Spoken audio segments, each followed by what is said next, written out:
want me to dress modestly, get somebody that don't got body. Because if you think that I got body at this age and my body is bodying at this age, and you don't think that I'm finna show it off before I get all old and saggy, boy, you got me so fucked up. It sounds like you're saying it's a mandatory thing. Do you think that's mandatory for a young woman to show her body? I don't feel like it's mandatory for shit, but I feel like if it's something that I want to do, it's mandatory for you to let me do what the fuck I want to do. All right, y'all. Welcome back to the Don't Be a Viking podcast. Today I got a guest with me. I'm gonna need you to introduce yourself by name, age, and relationship status. Age, name, relationship status. Okay, my name's Kiara, Key Cash, okay, and I'm 21 and I'm single. All right, what you single for? How long you been single? 2 months. All right, so this is a fresh. How long is y'all together?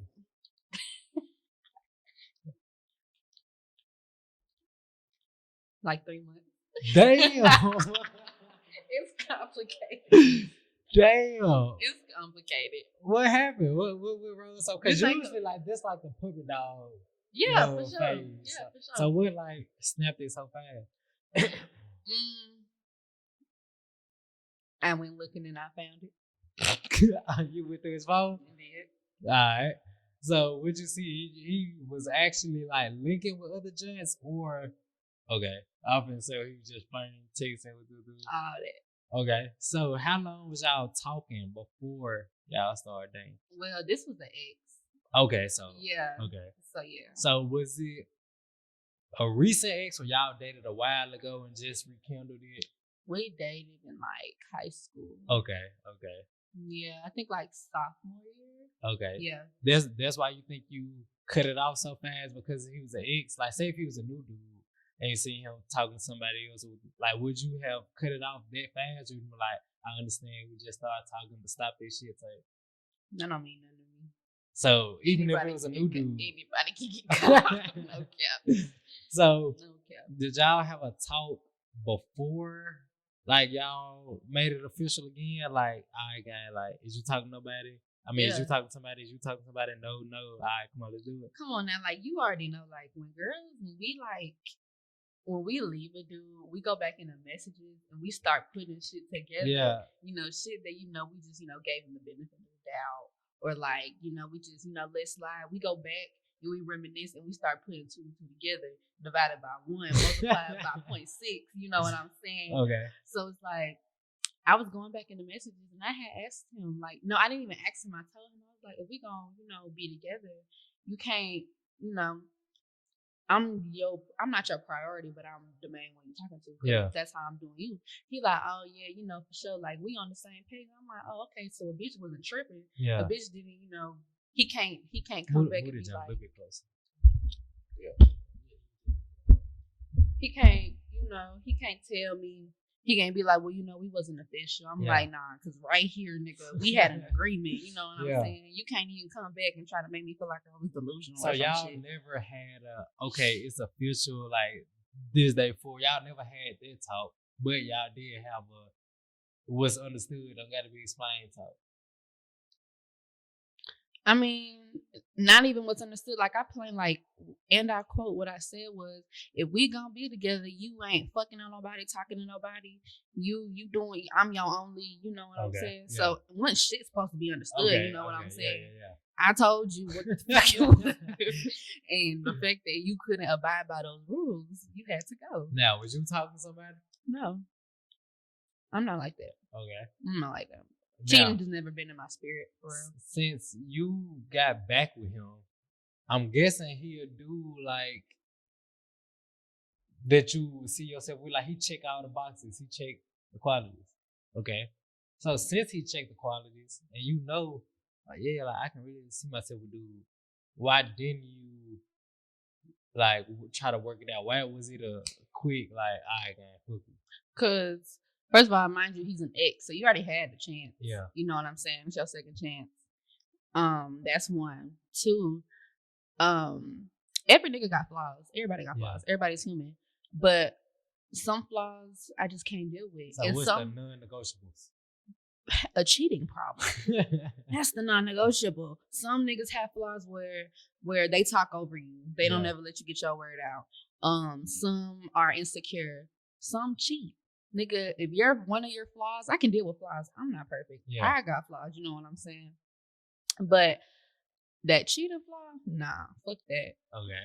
So let's say this is like a grade A person. Like this person check every box he need to check, but he cheats. Like not a habitual cheater, but he has cheated this one time. Would you leave or would you try to work it out? Like I'm talking about this 100 million type of nigga. He nice, he treats you right, everything, and he stepped out, cheated, 30 minutes, hour, bam, it's over with. You find out what's your next move. That's what he was, friend. He checked all those boxes and he still could leave. He could still get left. You know, that don't mean shit. Okay. That don't mean shit. So since he was an ex already, did he cheat before, like in the past? Mm-mm. That's not why y'all left in the past? Mm-mm. Okay. I was gonna say, so you did forgive him that time. Mm-hmm. I bet. So let's say if you got two dudes. You got, matter of fact, before we even get into that, you said you're not a cheater. So you never cheated. Ever. Let's clarify cheating. You didn't even have to go fuck nobody else. Okay. Have you ever been with a dude and entertained the nigga? It can be like you entertained the text, you entertained some on social media, you entertained a dude in person, he flirting, and you didn't like shut him down. Like either you played into it too, or you just let him keep going. So you ain't never did none of the above. Okay. What I did was, so this is a different type of ex that we're talking about now. He had cheated before, forgave him, and then I started seeing the patterns. So, you know, me being me, how I am, what I do is when I'm mad, when you make me mad, now I gotta do something I know it's gonna make you mad. The thing is, you're not gonna be mad because you're not gonna know. You know what I'm saying? It's gonna be like a little inside joke. Okay. You know what I'm saying? Like, so what I did was when I started peeping them flies, like I would entertain dudes, not flirting with them, not making them feel like they have a chance of even fucking me, or, you know, taking it that far with me. But, you know, flirting with them enough to where they're gonna keep flirting. Like, yeah, like take me out to eat or something like that. Yeah. So you was going on dates with niggas while you had a nigga. Okay. Why you just didn't break up with him instead of going on dates? Because I had no intention of fucking them niggas. To me, them niggas was just really friendly homeboys. Talking about some goddamn, you know, in the back of their head, they wanted to chop. For you sure. just weren't gonna let them. No. So to this day, that ex still hasn't found out about none of this shit. So after doing it, what did it do to you? Like, say, okay, he did fuck up, he did cheat. Did doing that help you, or was it just like a? It was just like a, honestly, it didn't. You know, them niggas could get caught out too, like, and not nothing. I just go back and be happy with my man. Oh my God! So you wouldn't count that as cheating? I mean, if a nigga do it to me, I ain't gonna never know. So no, you ain't gonna know. But let's say if you see another couple do this, the partner of each one don't know what the other one doing. But would you classify that as cheating? Like this person secretly going on dates with other people and their partner not knowing. Damn, would that be cheating? I'm trying to figure out what my genuine answer would be. Yeah. Like if my homegirl told me this shit. Or let's say your homegirl didn't do it. Her dude did. Like she tell you, oh girl, he going out on dates with other girls, da da da. Would you say that's cheating? Well, that depends on if she actually doing something. Since she my best friend, my homegirl type shit, I'm gonna know if she ducking out too. So if she ducking out too, I'm gonna be like, well, bitch, you can't be mad. Nah, say she not. Say she 100% solid. And he is talking to other women. She solid after she cheated. So she cheated on her nigga.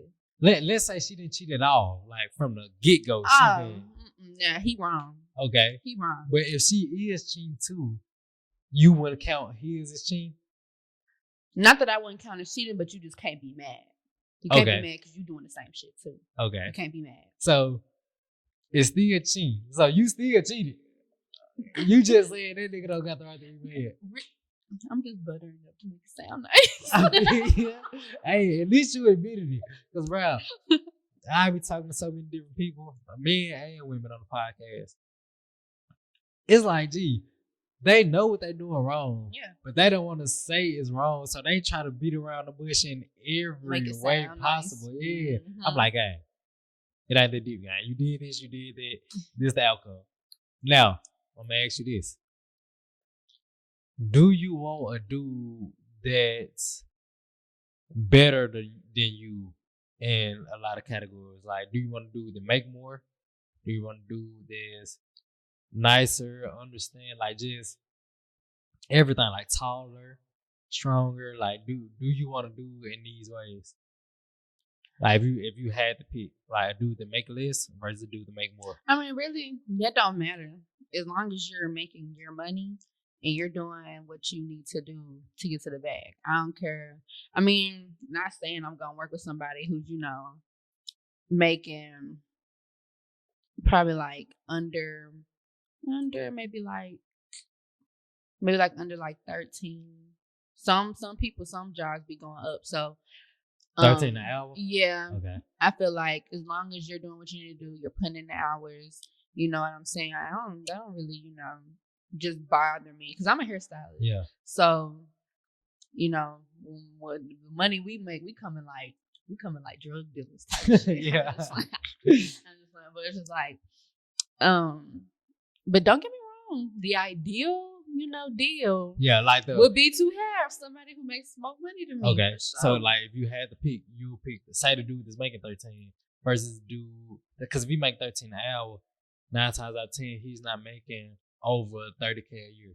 So let's say you got a 30K a year dude and you got a 100K a year dude, and you had to pick from these two, you'll pick the 100. Yeah, but that's speaking from like a now point of view. Like I'm 21. Yeah. And like we're not making. I mean, some of us are making money because most of us are scammers now. But but I feel like as of right now, but like when I'm older, when the finances really matter and shit, like as long as like if we're staying together, as long as you're bringing your way home. Okay. Let's say straight. The drug dealer money. You the one making 100. He making 30. Do you think their relationship will work? Like, do you think you would stay with this man long term? 30. Like you tripling what he makes. Do you think you will happily stay with this man?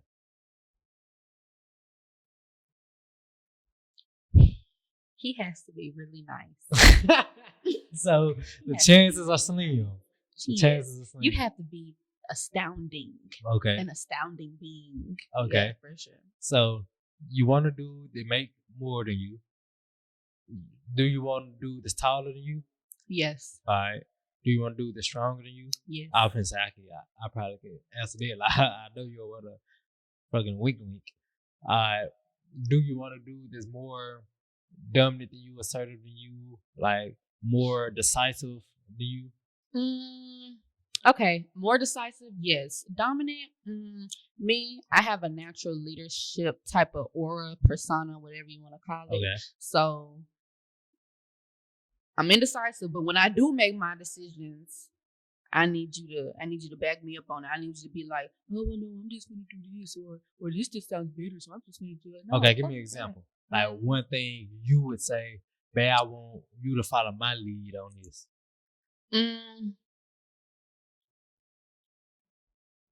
Like if we're planning a trip. Yeah. Like if we're planning a trip and some people have the certain ways they like to travel. Mm-hmm. So let's say we both have different ways we like to travel. And I'm like, well, my way don't really go wrong. My way, has it's smooth. The process gonna flow. Mm-hmm. No hiccups. You know what I'm saying? Like I feel like my plan is foolproof. So I'm be like, can we just take mine? And if you don't like it, we can compromise and try to do it your way a little bit more. But so you are willing to change your way if you don't like it. Yeah, but like at least my daddy always told me you can't say you didn't like nothing if you never tried. You know what I'm saying? Like So let's say you 100% confident in your way, and you can show him like, "Babe, I done traveled plenty of time. Like this, the exact thing I did. Like this shit worked." yeah, Let's say he tell you the same thing. Like he show you how many times he been traveling, how smooth it goes. So both of y'all are 100% confident, and both of y'all know what y'all talking about. Would you, like in this situation, would you submit to what he's saying, or you would still stand firm on what you saying? me, I'm childish. We gonna rock paper scissors that shit out. Honestly, we gonna rock paper scissors. We like, you want to do your way, I want to do my way, but we need to figure out a way so we can go on this damn trip. So we gonna rock paper scissors, and whoever wins, that's whose way we gonna do it. Okay. Yeah. Now, what else? So you do want a more decisive dude, but leadership, you wanted to sway sometimes. Yeah. Okay.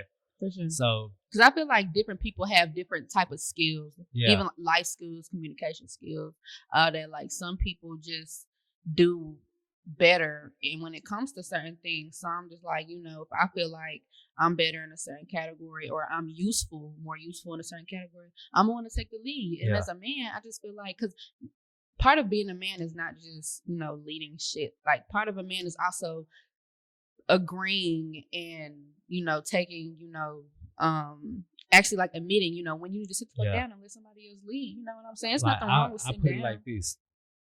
This is how leadership should work.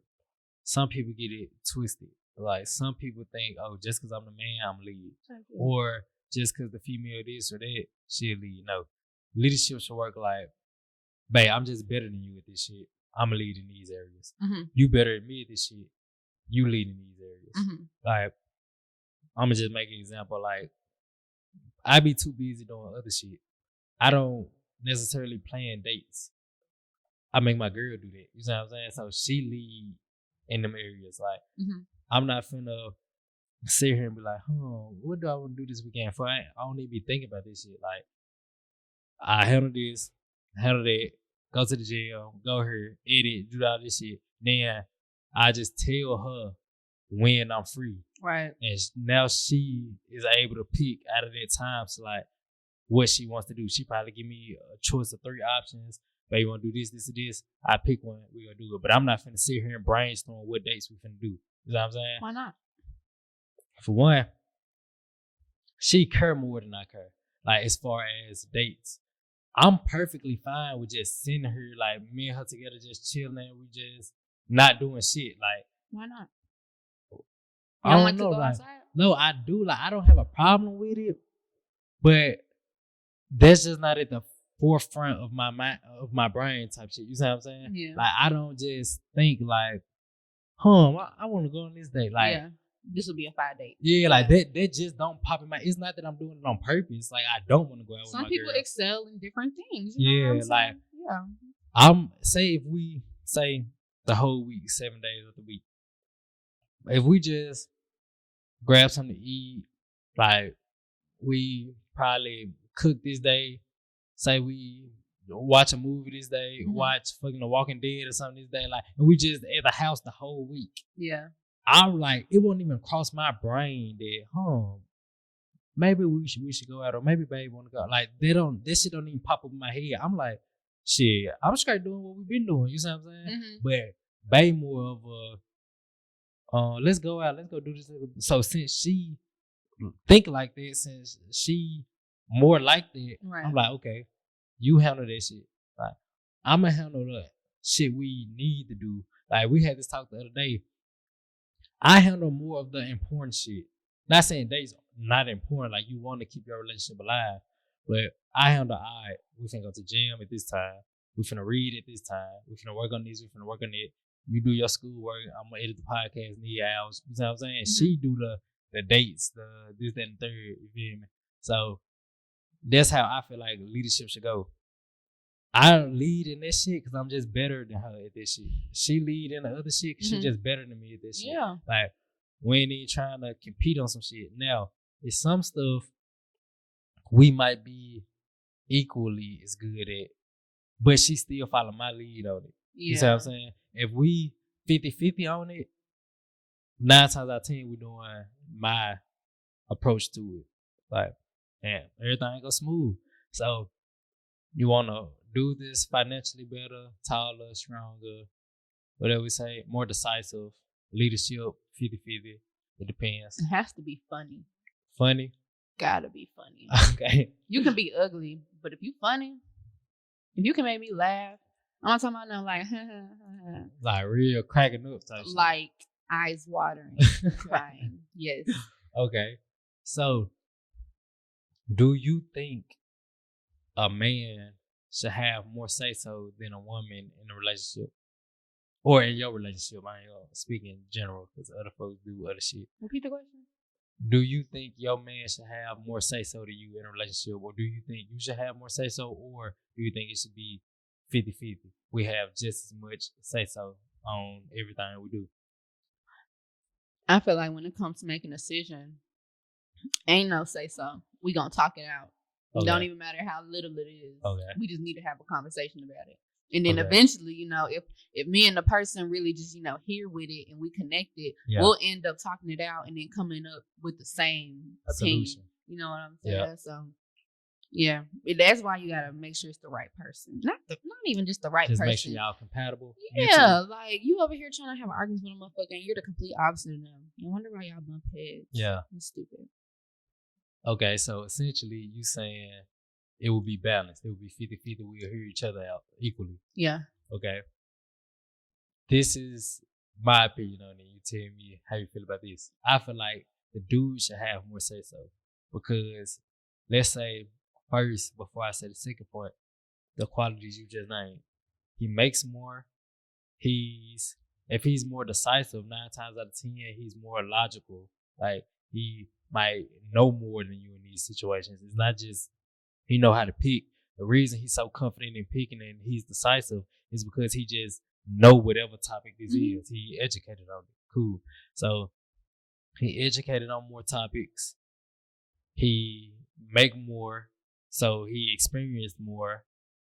He a man. So I'm gonna say the man part in a second example. But since he got these qualities, these will make him more of a better decision maker, especially the logical part. Him being more logical. Now, the reason I say a man would be better at like making a decision or having more say so is because say in life you get more bailouts than I get. Like a woman would get more bailouts than a man would get. So let's say if you go through a financial problem, it's 100 trick ass, simp ass niggas that just send you money, like just cause oh my god she's so beautiful. Let me help her out.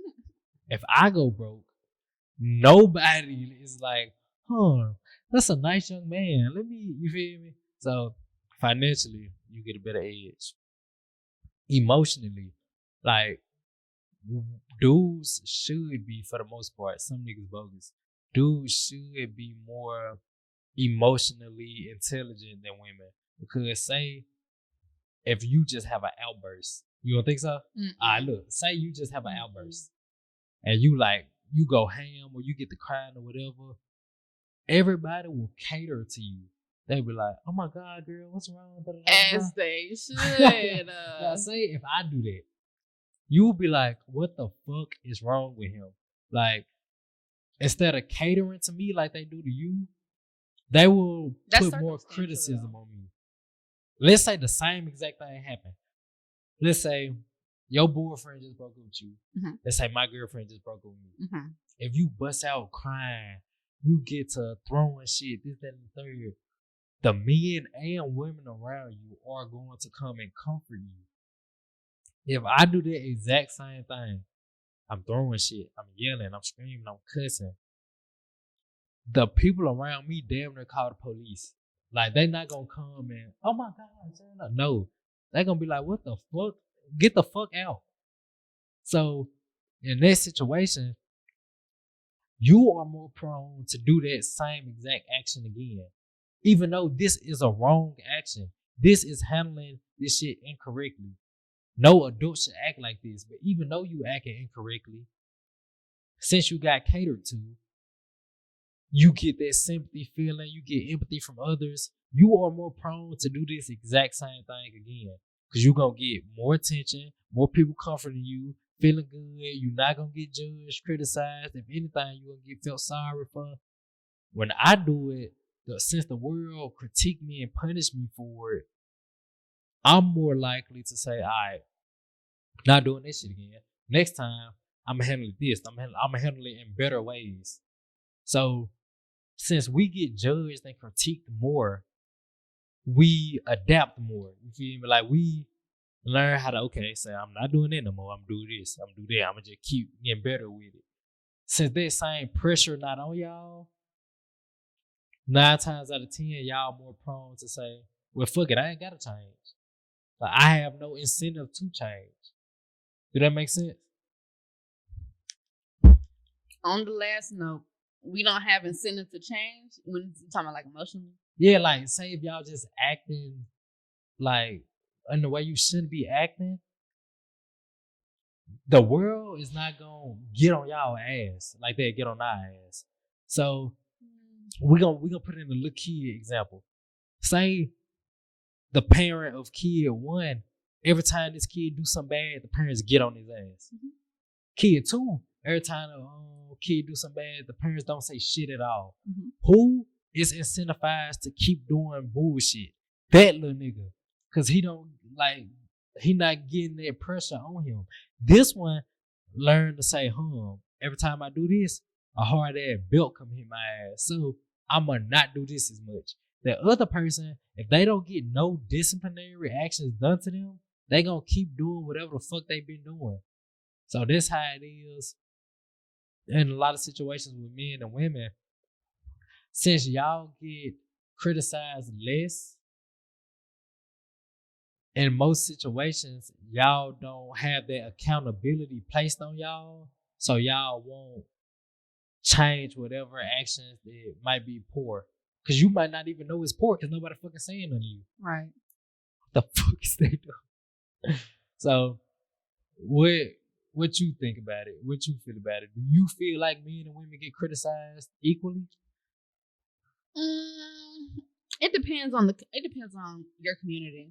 Honestly, Okay. It depends on your community. Me, I'm a young Black woman. Yeah. I was raised by my grandparents. Yeah. I was raised around growner people. So criticism was part of my life. You know what I'm saying? So it just depends. Like some girls act like that because, like you said, some girls, they got criticized, they got judged by their family members, and they told them to correct that shit. Other girls, they grew up with parents, probably like more likely younger parents. And they wasn't really on them that bad. So that's why some girls act like that. But for the most part, girls are judged and criticized way more, especially because y'all don't probably get judged and criticized at an early stage. Y'all probably get judged and criticized for being bad as fuck and probably too loud. Girls will just be chilling and we'll get criticized by everything we got on. Like, let's say I'm just like a little girl. I'm sitting here, whatever, and my folks come up to me and they be like, "What did da who put this da da da?" And it's just like, I was sitting here chilling. Like, I didn't have to even do. Girls don't even have to do shit. So you know what I'm saying? What Like, ways do you think women get criticized more than dudes, and what categories or areas? Definitely emotions. Definitely emotionally. Explain what you mean emotionally. We get criticized for being emotional, for having feelings. Sir, I have a period. Yeah, I'm emotional. I'm very emotional right now. If you think they get judged more than dudes? Because like I said, if you break out with a fucking outburst right now, who you think they gonna judge more, me or you? And your definition of outbursts were different. Your definition of outbursts for girls was crying, boohoo crying. Your definition of an outbreak for boys is throwing shit. But let's say they were doing the same thing. You said girls wouldn't get judged for having an outburst. Yeah, I'm not gonna judge a girl for crying. Exactly. I ain't gonna judge a nigga for crying at all. I'm a heartwarming person. Maybe not you. Exactly. Society. And that's what I was saying. Who do you think get judged more? Who do you think get criticized more? Like, it's just circumstantial. Like all things even. The exact same situation. Say this girl on the sidewalk crying. Who do you think will get more people to stop and check on them? The dude on the sidewalk crying or the girl on the sidewalk crying? The girl for sure. Okay. The girl for sure. So, would you say she gets criticized more? No. People are more empathetic towards her. People are more understanding towards her. Since, like you said, everybody subconsciously know women are more emotional.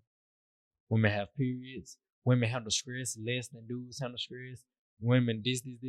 So people automatically like, oh shit, like let me cater to her. That's a natural response. And this 100% fine. Nothing is wrong with it. Like that's how it should be. But since it's like that, like I said, the dude learn how to handle his emotions better than women learn how to handle their emotions because dudes have to. Women don't have to. You can keep being a spoiled brat. You can keep being temperamental, bipolar, all these other things, and never have to change because people gonna be like, "Oh, I understand and cater towards you." A dude don't get that luxury. Do that make sense? It do, but what you're not understanding is, like I said, friend, girls have periods. No, I understand. I'm not saying y'all wrong. But look, no, for sure. But girls don't adapt. What did you say? You said something. I want to quote it right. I think you said something like,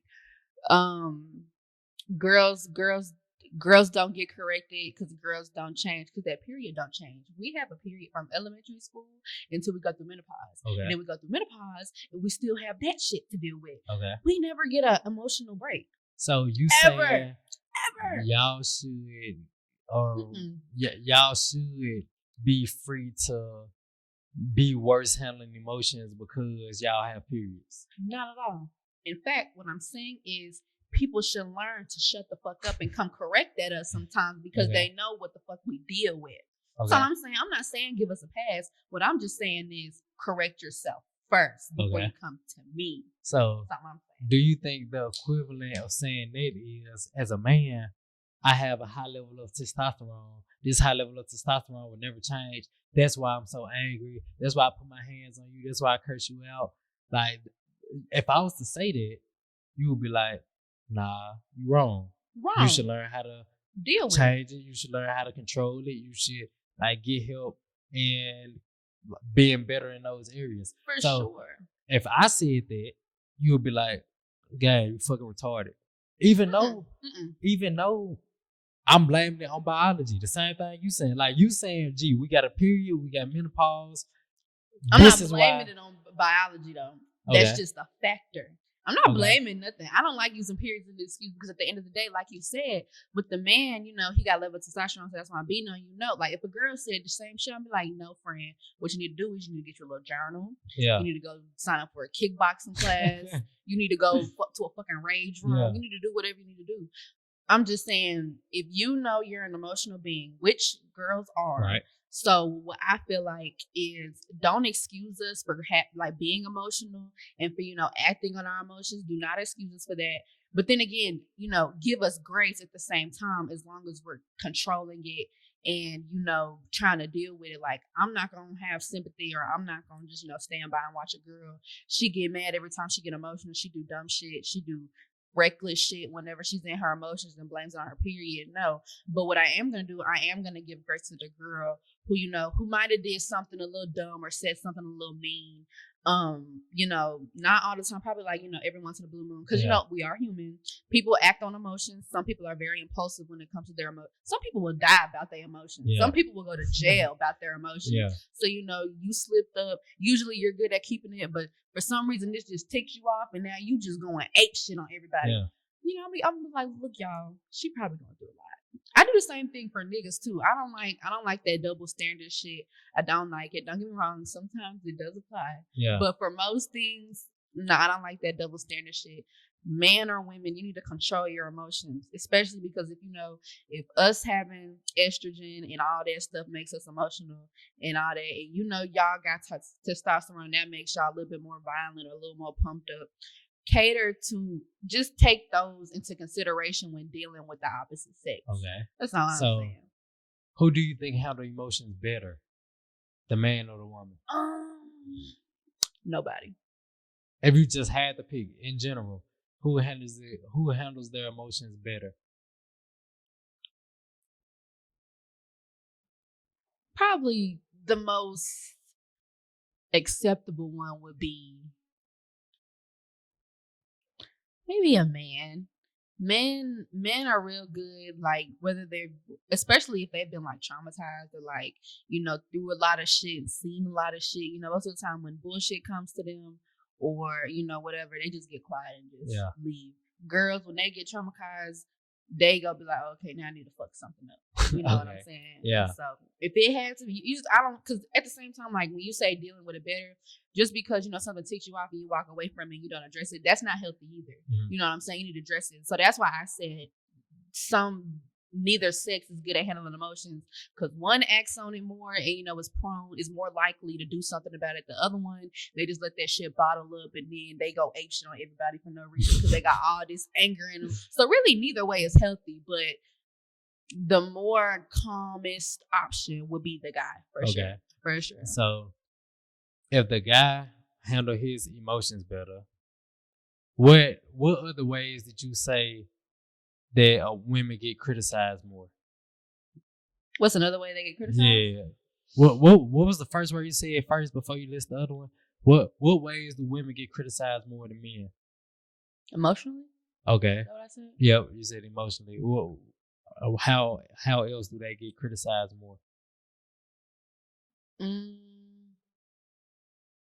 But explain how they get criticized more. You explain why people should be more understanding and come correct, but in what ways do they get criticized more?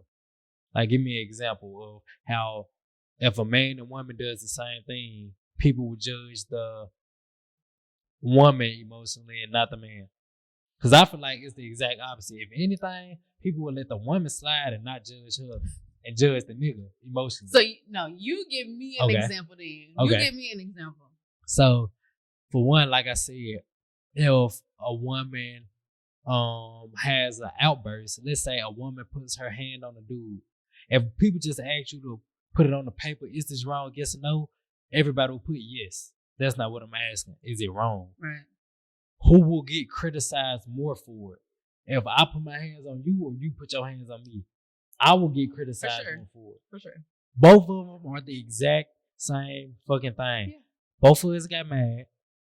Both of us resorted to violence. Who will get judged more? Me. That's one way. Another way, can I speak on that? Yeah, go ahead.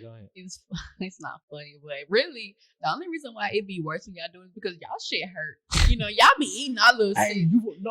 I ain't gonna lie. Female hits hurt. No cap. Sometimes they do. Female hits but for the most part, y'all be eating that shit. We can't eat that shit. You know what I'm saying? That's the only reason why it's worse, because y'all shit. If you think our shit hurt, imagine how your shit feel. Bro, I don't even play fight with females. Though. I stopped playing fight with females like middle school. It's about I understood that females don't know how to play fight. Cause like real, like the dude would be like ha ha ha ha, like because in our minds you was being too fucking rough, so now I gotta be rough back. But in your mind you like, ooh, I'm straight. Yeah. I'm not even using that much force. But to us it's like, damn, nigga. So we be like, okay, now females be punching like fluid. Cause I'm like, gee, I don't even want to play no more. Like let's just hug or something. Like I don't even want to flirt with females in that way no more. Yeah. That shit get painful. Like, they really be winding them hoes up and socking shit. A lot of these bitches grew up with niggas. Y'all gotta remember that. A lot of these girls grew up with a whole bunch of niggas. Shit, what's another way? So, if both of us resort to violence, I get judged more. So, anger, dudes get judged more. Let me see. Happiness. Dudes are also put on a lower pedestal with that. What type of sayings do we have? What type of ideologies do we have? Happy wife, happy life. Mm-hmm. I let my girl make the final decision because like she'll get upset with that. Like the happy attention is focused on the woman, not the man. That's another reason. So anger, happiness. What else? Sadness. Like I said, if you bust out crying right now and I bust out crying right now, yours is more understandable because like people will say, oh, y'all more emotional than us, which is true. I'm not knocking it. You know what I'm saying? I'm not saying it in no way, shape, or form that's untrue. But because it's true and people know that, even if they don't understand the science behind it, they at least heard it before. Women are more emotional. So if you bust out crying out of sadness, I bust out crying out of sadness. Nobody knows why we're crying. They just see us crying. You get catered to more than me. Yours is accepted more than me as a man. And I feel like this is correct too. I feel like this is also not wrong. But as a man, I'm expected to control my shit, be more stoic and logical, and handle it in a way that's productive and not sit and cry. I do 100% agree with that, but we're not going off if it's true or false. We're going off who get judged or who get catered to more. I will get judged, you get catered to. You know what I'm saying? Yeah, that's right. That's absolutely correct. And it's sad to say it, but that's how it is in most cases. Yeah. But the way that can change, it really just like depends on who the niggas. Do you think it's a change? I don't think it's a change. No, I feel like it would change. Yeah. If niggas had a better group of friends. Okay. Like most of these niggas in Memphis, they'll probably be like, man, so sad. I'm so sad ass up, bitch. Like, you crying over a hoe. Like, do you feel like that's bad though?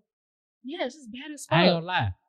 If your homie bust out crying and you just go and flame his ass, like, I would say flame his ass. But I would say you should. Oh my god, you can't do that. No, I feel like men should handle each other in that way. Like, because tough love. Yeah, like say as a man, like we said earlier, nobody's gonna come save you, guys. As a female, people will come save you.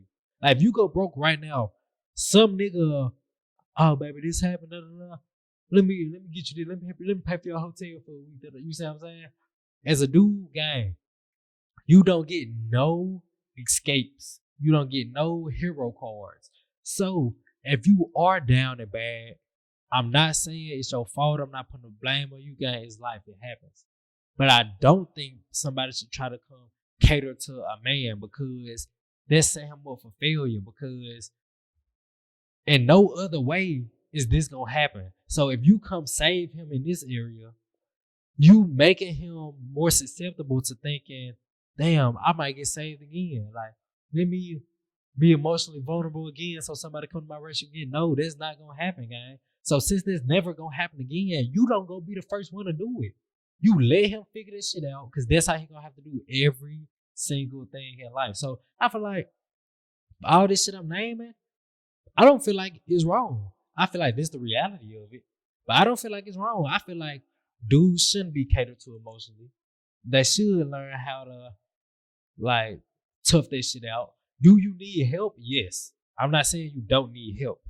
Because you need guidance, you need other mentorship, you need advice, you need knowledge. Yes, you need help. But you shouldn't be pampered. Women should be pampered. I don't think a man should. Face this shit. A woman should be pampered either. No cap. Because they do the same shit. If a woman, like you said, like if a woman, she always late on her rent. Because she know a nigga gonna pay it.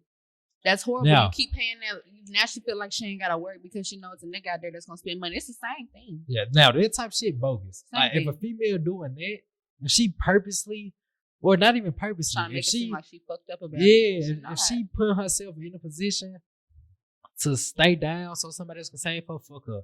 Like we're not doing that. Yeah. I'm saying just say, excuse me, if a dude just got broke up with and a girl just got broke up with. If you talking to the dude, if I'm talking to the dude, I'll be like, I'm gonna keep it a bug with you. I know this shit hurt. I know how this shit feel. I'm be empathetic with him.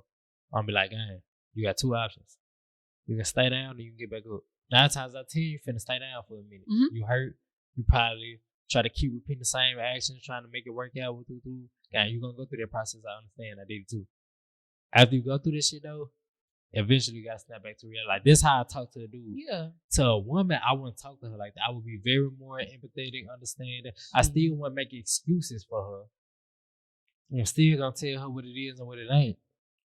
But I will be less on her ass, not be on the dude ass. Cool. Like that's understandable.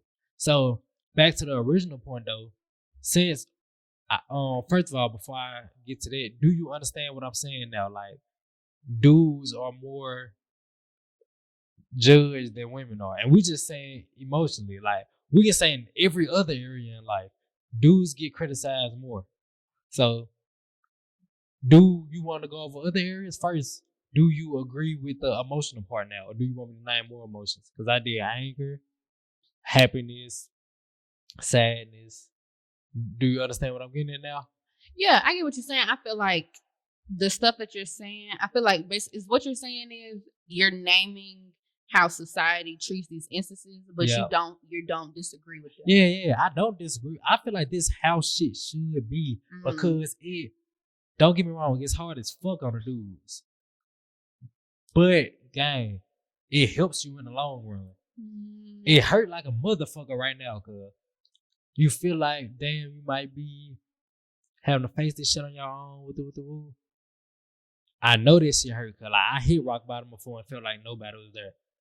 But now, after going through that, bro, I feel invincible. Cause like right now, I feel like, gee, I can go do the worst of the worst. Cause and I'm gonna find some way somehow to get back straight. Yeah. But I only feel like that and know that now is because I already went through the hardest shit by myself. Yeah. So that's why I'm saying I don't think this shit should change. Like I know it might sound fucked up while I'm saying it, but bro, it's for the betterment of the dude. I feel like it should be like that for both. You said you want to talk to a female like that. Shit, my grandma talked to me like that. Okay. When I broke up with that nigga, I was all sad and shit because I had to leave him. And she was like, look, I'm going to give you 2 weeks to be sad. Yeah. She said that. She say that to her she say that to my siblings. She say that like, even if it's a dude, like she was like, look, just like I told him, he got 1 more week to be sad over that shit. And after that, I don't want to hear shit else. Yeah. I don't want to hear nothing. And she said just like that. Like, you know what I'm saying? That's why like when you said you tell a nigga, okay, you know, but at the end of the day, you're gonna get back up. That's what I do. You know what I'm saying? Like you said, you can go through the worst of the worst. That shit, that breakup right there, that was the worst of the worst. And I had my 2 weeks. Actually, I had a whole month. And like, you know, I understand what you're saying about you don't think it should change, but I do think it should change. I think the way that I'm going to tell my friend, be like, look, take your time, be sad. You know, if you got to stay down for a while, everybody's process is different. As long as you get back up soon, you know what I'm saying? Yeah. It don't matter. I'm not going to give you 2 weeks, 3 weeks. Just as long as you feel like you're getting your emotions out and you're really progressing, cool. I feel like it should be the same way for a man. Yeah. You know, I don't feel like they should be like, oh, okay, well, I have a certain amount of days to be sad, and then I need to go back to being a man and shit. I need to go back to handling my business. Because it's the same thing for females. Just like a nigga got shit to do, a female got shit to do. And it's just like, at the end of the day, I think both should be taught, okay, dwell on your feelings, handle your emotions, process them in a healthy way, and then go back to life. Because life gonna go regardless. So I get, you know, society's one way. You don't feel like it changed? I do, though. I don't feel like, I don't know, this shit.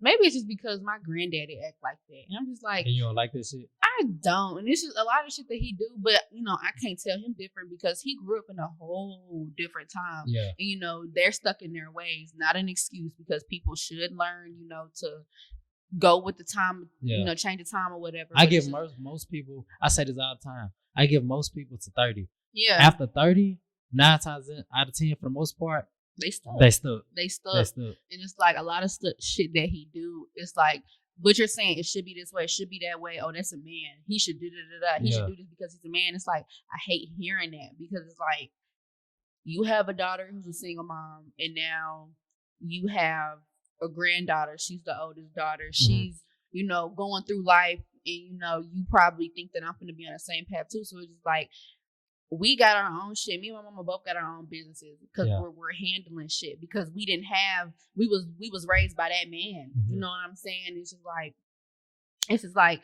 he wasn't sympathetic. So the shit that you're saying, I be making faces because it's like me. I didn't grow up like that. I don't relate to that shit. Man, one time I fell off my scooter and I fucked up my knee. Yeah. And my dad was right there and I looked up at him. You know, sometimes, you know, kids, we automatically cry because we know somebody gonna pick us up. Yeah. Man, I tried that. She was like, you better get your ass up. No cap. Right, that's a lot of cap. He's like, you know where the peroxide at. You better go fix it. Yeah, I can name so many different scenarios like this. It's like, but I feel like I salute my dad for this. At the time, I'm like, damn, cuz you fucked up.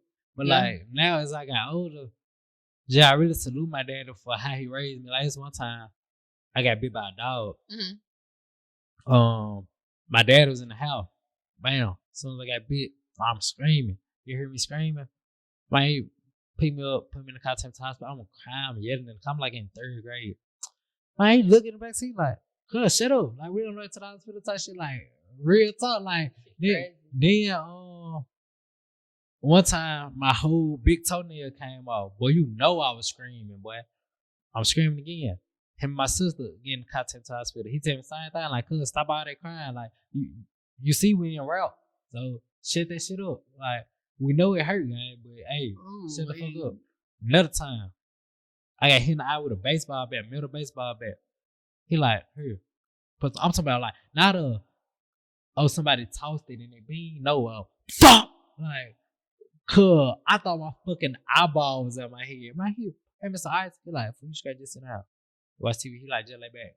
Like, trying not to go to sleep. I make sure you don't go to sleep. Man, is it like, well, say, my sister, if something would happen to her, it's an urgent, like, all right, I got you. Don't like, let her be the oldest too. Yeah. Yeah. So she like, I mean, he like, I got you. Like, if she crying, he like, oh, it's okay. And at the time, it's like, nigga, I just got bit by a dog. Let me cry.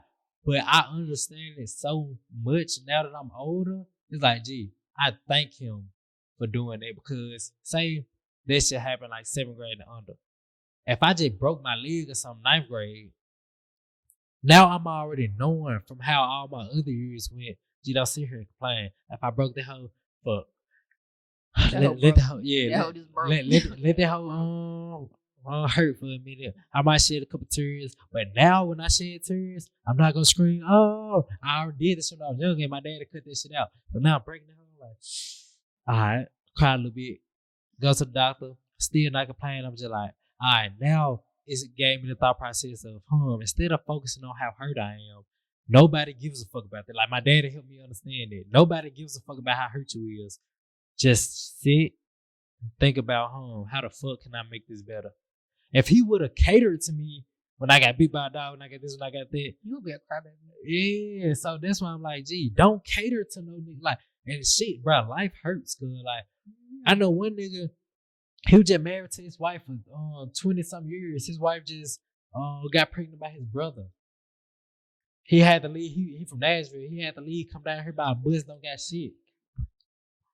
Yes, cuz. So, like, gee, that hurts, cuz. Like, I can't even imagine how hurt he is. See, now, in that situation, if a nigga want to throw some shit, and, I ain't even, I ain't say this, but, even was like, rock her shit, I'm going to turn my cheek. Yeah. And mind my business. Because that's some shit you just can't go unnoticed for. Like some shit you gotta address it. If you gotta address it in a psycho ass way, then so be it. Because why would y'all even play with me like that? That shit, I know that shit. You could have got anybody. You could have got my cousin pregnant. You could have got my best friend. You got my brother. You could have got my sister pregnant. Oh God! Now I'm whooping ass. Now I'm being you, him, the next nigga, everything else, cuz like, gee. But even though the natural response is, damn, cuz I want to really like do something and hurt a nigga ass, cuz it's like, gee, for the most part, if I'm talking to the nigga, sit down talking to the nigga one-on-one, I still won't pat him on the back. Like, not literally, like, I'll comfort a nigga in whatever way, but I won't sympathize and baby a nigga, cuz, because if I do that, this just making you weaker. Yeah. So when a nigga told me, cuz, I'm in a rush type shit. Like, I ain't even got time to sit and chop it up with him, but we chopped it up for a second. I'm like, damn, like in my head, I'm like, oh shit.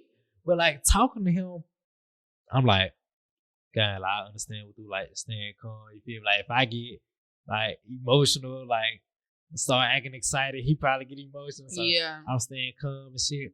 I'm like, damn, fool, that's fucked up.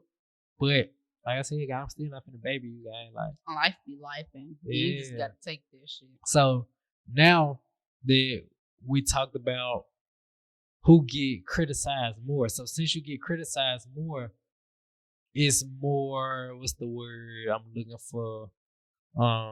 accountability placed on you.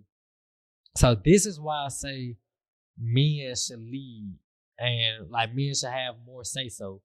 Because if life holds me to a higher accountability status, that means I have more practice than you handling life. Like, let's put it in simple terms. Both of us got shoes on.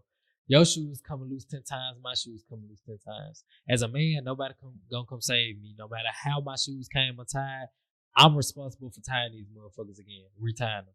If your shit come untied 10 times, you might have a couple people over here tie your shit, a couple people over here tie your shit.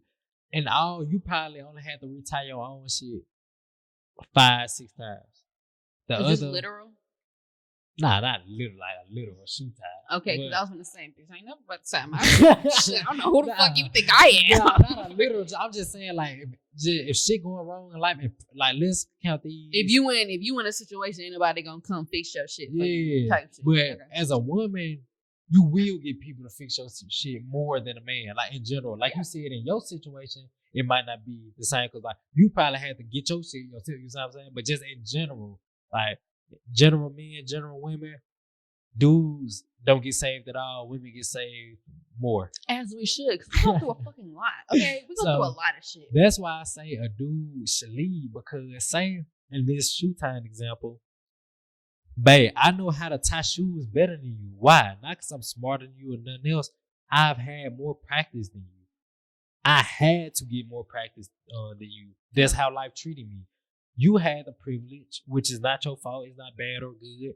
You had the privilege of getting your shit tied for you a few times. So if we're in a relationship, it's wise that I get more say so. Why? Because I'm better at handling shit than you. Because I just got more practice with the shit. You feel me? Yeah. So that's why I say if it come down to it, if y'all got to make a decision, if it's time for one of y'all to lead and y'all can't compromise or whatever and y'all got to pick one, I say it should be the dude. If the dude obviously checks certain boxes, he is a smart dude, a logical dude, understanding dude, so he won't put your interest last or whatever. Man, I feel like if all this shit check out, the dude should be the one making the calls or doing whatever. Do you think you'll be happy with it? Let's say if you had 20% say so and the dude had 80%. That's perfect. That's perfect. Okay. Because a lot of shit I don't really care about. Okay. A lot of shit I don't really care about. This So, how I am. I just go with the flow. You know what I'm saying? My girl would get mad at me for that. Like, she like, every time I ask you something, like, you say it matter to you, it make me feel like you don't care. I don't. Depends. It depends. Like, if it's every answer, okay, yeah, you're gonna piss me off. But when it comes to certain things, like if you ask me, what do you think about this on a date? What do you think about this on a date? This on a date? And it's just like, okay, you as a person, if you know, I keep saying I don't know or it don't matter or do it, I'm down for whatever. Why do you keep asking? Pick something and I'll go. She'll say, like today, we talked about this a couple days ago. What we're gonna do today? She like, you want to go to the movies? You want to go out to eat, or you want to go paint? Take me somewhere. I'm like, it don't matter. You don't. Then I'm editing while she asks me this shit, so I'm really not even trying to have this fucking talk. I'm like, man, it don't matter. That didn't matter. That didn't piss her off. The fact that you wasn't paying attention to her pissed her off, and the fact that it happened at the same time, it just made it way worse. Like. I'm like, I didn't matter. That didn't have nothing to do with it. I'm like, babe, it don't matter. Pick some. She didn't feel hurt. She didn't feel like you gave a fuck because you weren't listening. She didn't feel like you didn't give a fuck because of that. Oh, it don't matter. Yeah. She knew it was because, bitch, why are you looking at this? Fuck this computer. That's what made her mad. And that's what y'all don't get it. It don't even be. As long as, like, this how I view it. And maybe, like, cause she get upset with me for this. Maybe I need to start giving a fuck more. I'm like, bro, as long as I'm with you, what we doing doesn't matter. I'm gonna enjoy myself anyway. I can care less. I don't give a fuck. Like, you want to go to the park? Cool, let's go to the park. You want to go paint? Let's go paint. You want to go to the movies? Babe, I don't fucking care. Okay. Just pick one. But she's probably asking because she just wants to make sure, like, let's say you're not a nature person, but she sees this cute outside event and she really wants to go and she'll think that y'all will have fun and she will take cute pictures and it's just something that's been on her mind for a long time. She's gonna ask you, and you probably be like, oh, it don't matter, but it's just like, okay, well, are you it's not even that it's not even the fact of what the situation is or what day we're going to. It's what do you like? Is this something that you're gonna enjoy yourself? Is this something that you gonna come with me and you gonna have a resting bitch face the whole time, and then you just gonna stand in the fucking corner waiting on me to say I'm ready to go? Yeah. Or are you gonna go out, talk, mix, mingle, dance to some music, love on me in public and shit like that? It don't even be. That's the thing. When it comes to what were you talking about? Yeah. Girls and boys, we're not here because y'all be thinking that it's the surface of it. Like, babe, do you want to go on this nature experience? Yeah. What you heard was, babe, babe, do you want to go on this date? What we actually said was, is this something that you're gonna like? Is this so something why do y'all blame us for that? Why don't you just say it like this? Nigga, that's understood. What are you talking about? Y'all know, maybe this nigga not understanding. Why don't y'all just say, babe, I'm not asking you, like, do you want to go on a date? I'm asking you, do you like nature? If y'all said that, then we be like, yeah, but I like nature. But and that'll give you your answer. Okay, cool, let's go on a date. But I feel like it's kind of implied because if you come up to me, what's something I don't like? I don't really like. Okay, I'm not really a clubber type of person. Yeah. I'll go if I'm going, drink a little bit. I'm gonna go. I'm gonna turn up. You know what I'm saying? I'm not gonna be one of them Debbie Downers in the club. But because some people know that I don't like clubbing, they always ask, do you want to go here? Do you want to go here? Don't you go in here?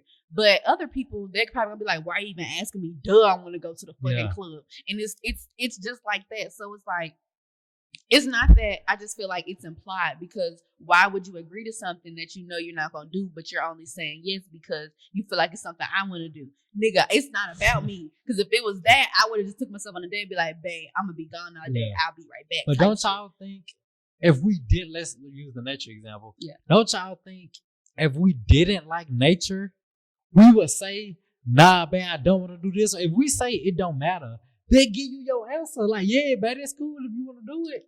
Because a lot of people don't talk about their feelings. A lot of niggas will be like, fuck it, I don't care. Because a lot of niggas, some niggas don't even realize what they just signed up for. Some niggas, like, you'll probably hear, like, if you're just a really, like, attentive person, you heard, babe, you want to go on this nature experience. Some niggas, that shit go in one ear and out the other, and they'll be like, fuck it, she want to go somewhere, I don't care, let's do it. Yeah. You know what I'm saying? Then get there and be like, what the fuck is this? Like, I'm ready to go type shit. And it's just like, it's because of that. Some people don't fucking listen. And because we know that, we run across a lot of different people. Some people don't listen. Some people overanalyze things. Some niggas just get the surface of a situation. This is like, whatever we ask is like, if I ask you, do you want to go here? You be like, yeah, cool. Be like, okay, I'm gonna ask you again. Do you want to go here? Are you sure? I'm either asking and be like, are you sure? Are you for sure? Like, is this something that you like? Or I'll probably like give you all the details and be like, it has this. If you do that, that make me feel like you don't really want to go here. Like, if I say sure, or if I say, yeah, but it don't matter, and you keep asking me, now I'm starting to think, are you down to go on here? Like, are you trying to pick my brain and see what I have to say negative about this spot to influence your answer? Like, if I said sure the first time, why you keep asking me? If you ask me, man, you want to go see Transformers, and I'm like, yeah, but that's cool. Because, like, I don't never be like, yeah, but let's go do that. I be like, dude, like, that's cool. Like, them trying to do that, like, I'm down for it. So, after I said that, if you be like, but you sure you want to see Transformers? Or you want to do this?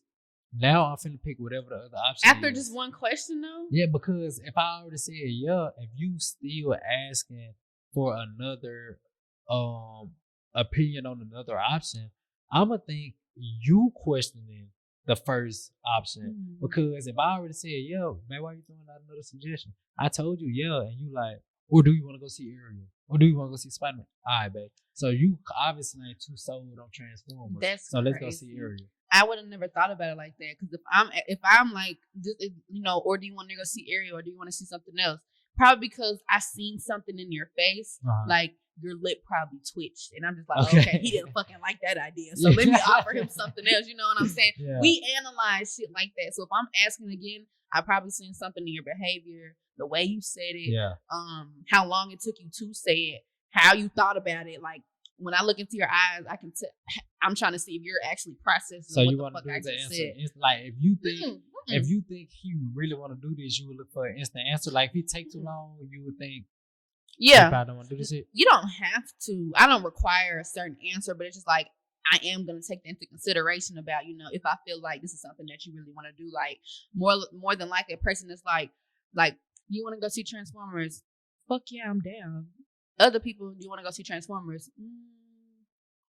Yeah, fuck it. And it's just like, okay, well now I'm gonna be like, okay, or do you want to go see this? You want to go see that? You know, and I just feel like I would have never thought about it like that. Because if I'm asking you again, I'm just trying to make the situation more. I'm just trying to sweeten up the deal. Be like, or we could go see this, that.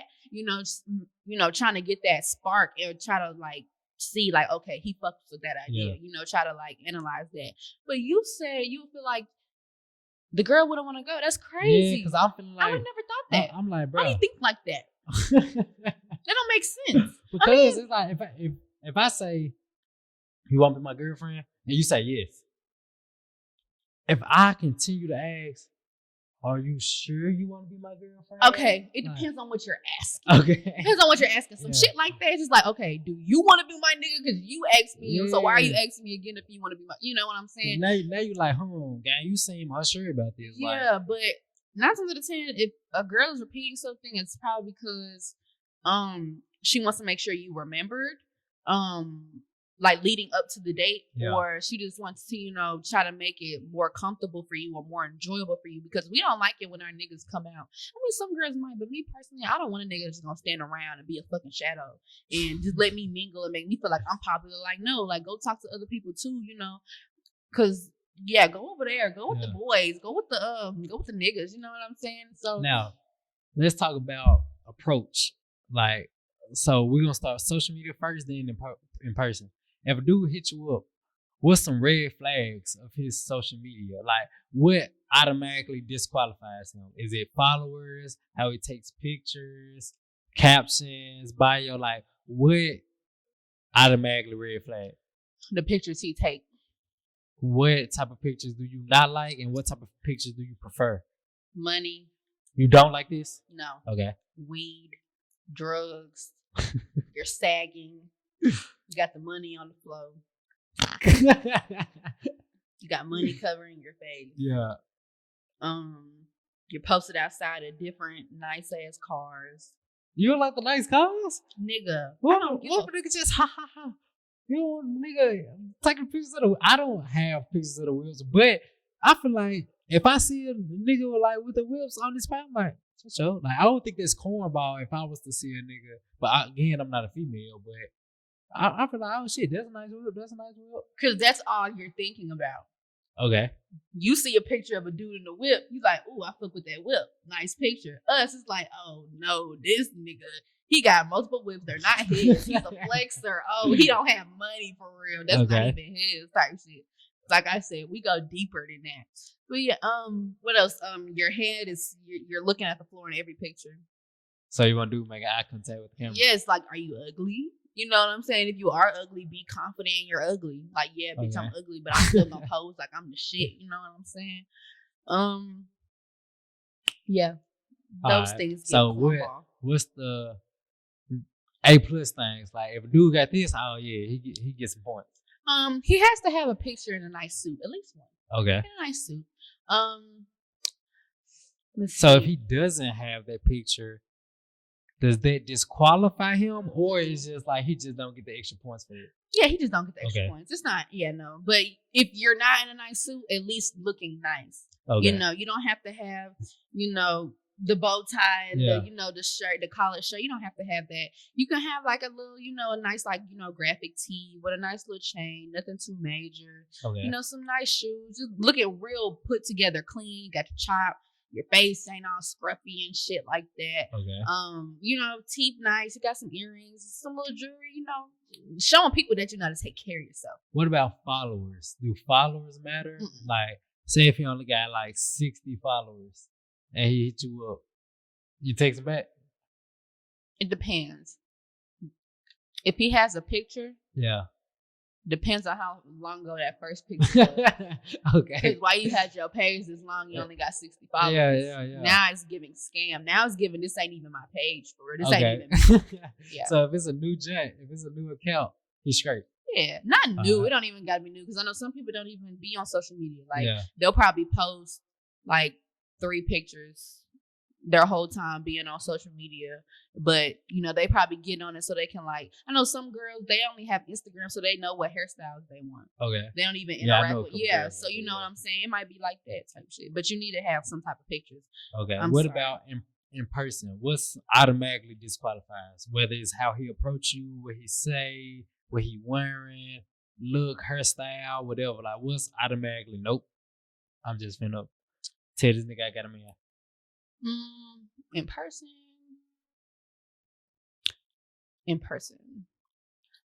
If you say A, first of all, it's not my fucking name. Well, if he's follow something with the A, like A love, A no. excuse me. Those don't end up well. So if you say A, fuck no. Okay, what else? I would more likely turn around to an excuse me. Okay.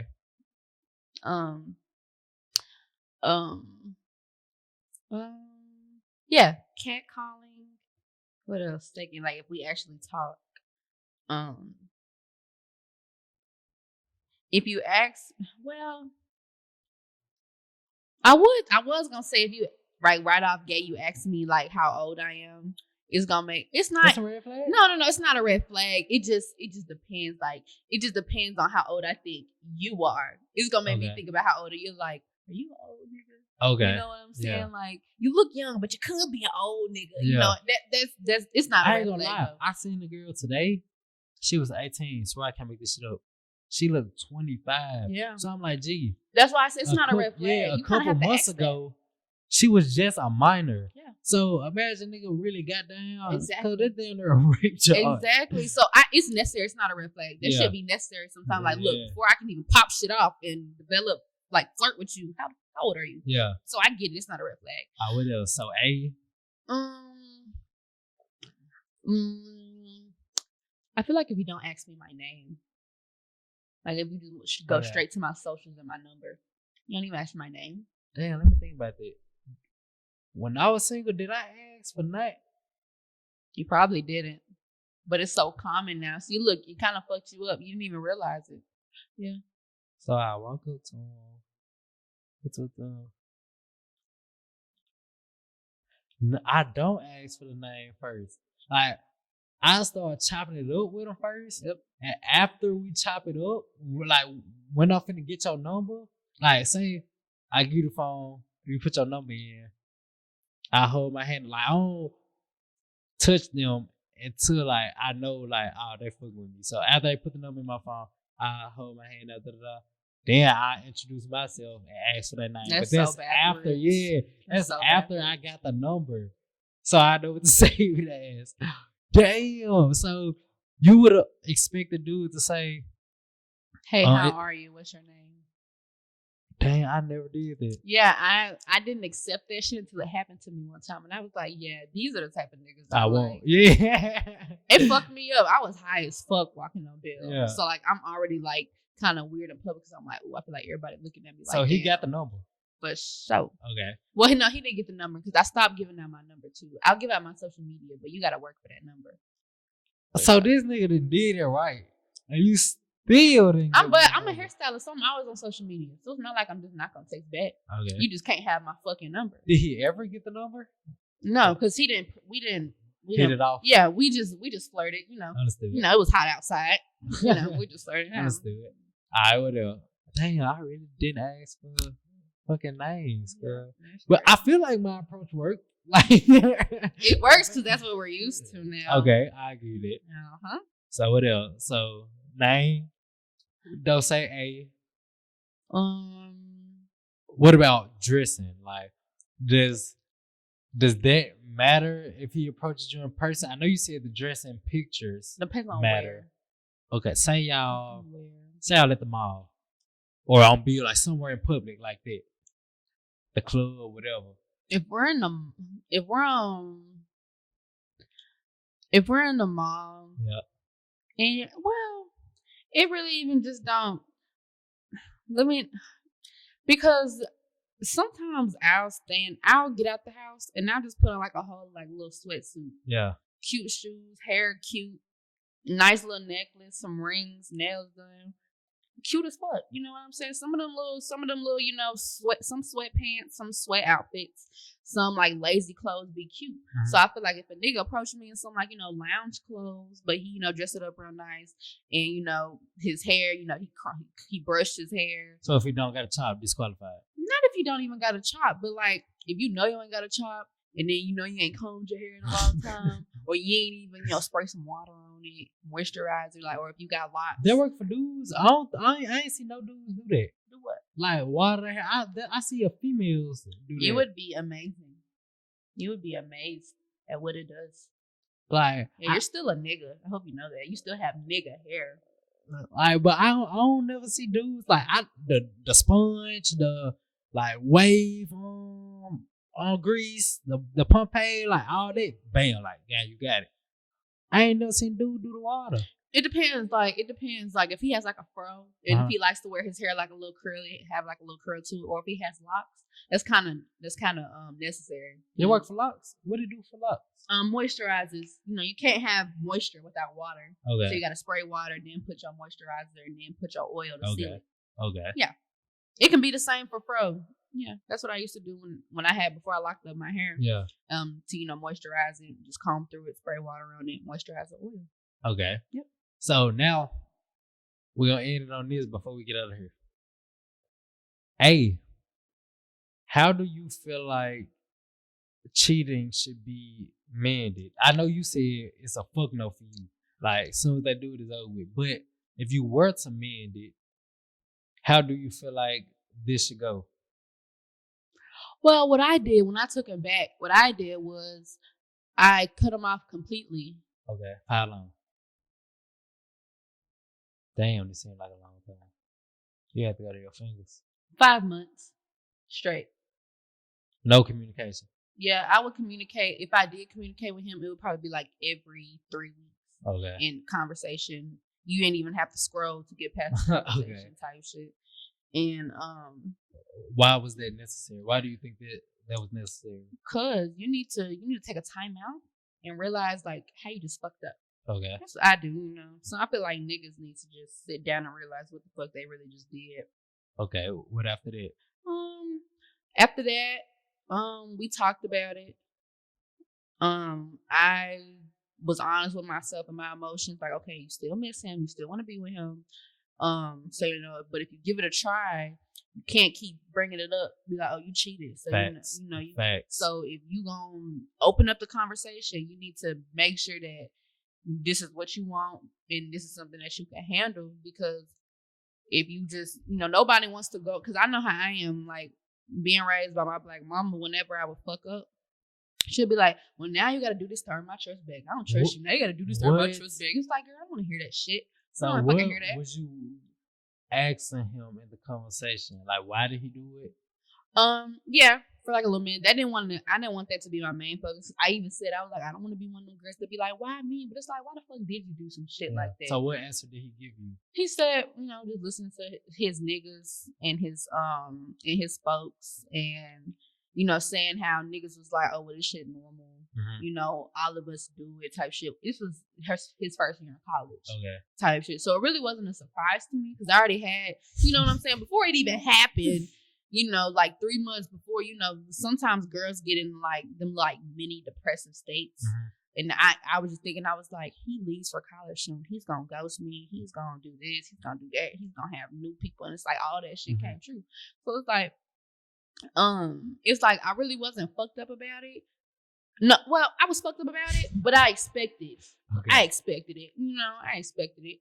So when I asked him, I was like, I just told him my standpoint. Like, I feel like I want to give it a try. But this also doesn't mean like you need to give me grace, because if I ask you something, where you at, you can't just be like, because it's like, nigga, you cheated. Yeah. Don't come at me like that. Understanding. You cheated, you know what I'm saying? And it's like, at the same time, I'm also gonna be understanding, because I don't want somebody. I hate them, just think with our parents, just saying, you gotta earn my trust back. I didn't like how that shit felt, so I damn sure wasn't gonna do that to him, even if he did fuck up. Okay. So it's like, so first, you said y'all need space for sure. Then you need to identify what you don't need to do, like to make it worse, and he need to be understanding if you is a little shaky on the trust, awesome, where you at type shit, what you doing type shit. He need to be understanding and reassuring, come forth with this shit, and on his 10 toes, because now, like, because at the same time, like I said, I'm an expector of bad things. So even though in that moment when I was saying I want to get back together with you, and the other side of my mind was like, oh, he got a second chance. You feel like that's good. That bitch think that he finna perfect his cheating skills, and he know what not to do now, because what got him fucked up in the first place. You know what I'm saying? So now he think he finna be smart about it. So it's like, bitch, now you got to be extra smart about it. You feel like that thought process help you or hurt you? Helps. Yeah, I feel like definitely. I think the same way. Definitely. But so you give somebody a second opportunity, they're gonna run with it. Yeah. I don't care how sad they were. I don't care how bad they say it fucked them up. How much they learned from it. How much they got with God about it. People are people. People are people. Is there any other things you feel like need to be done? Maybe you didn't even do, but you feel like, damn, I should do this, like to help me and Chi. I just feel like communication. We communicated a lot, and that helped.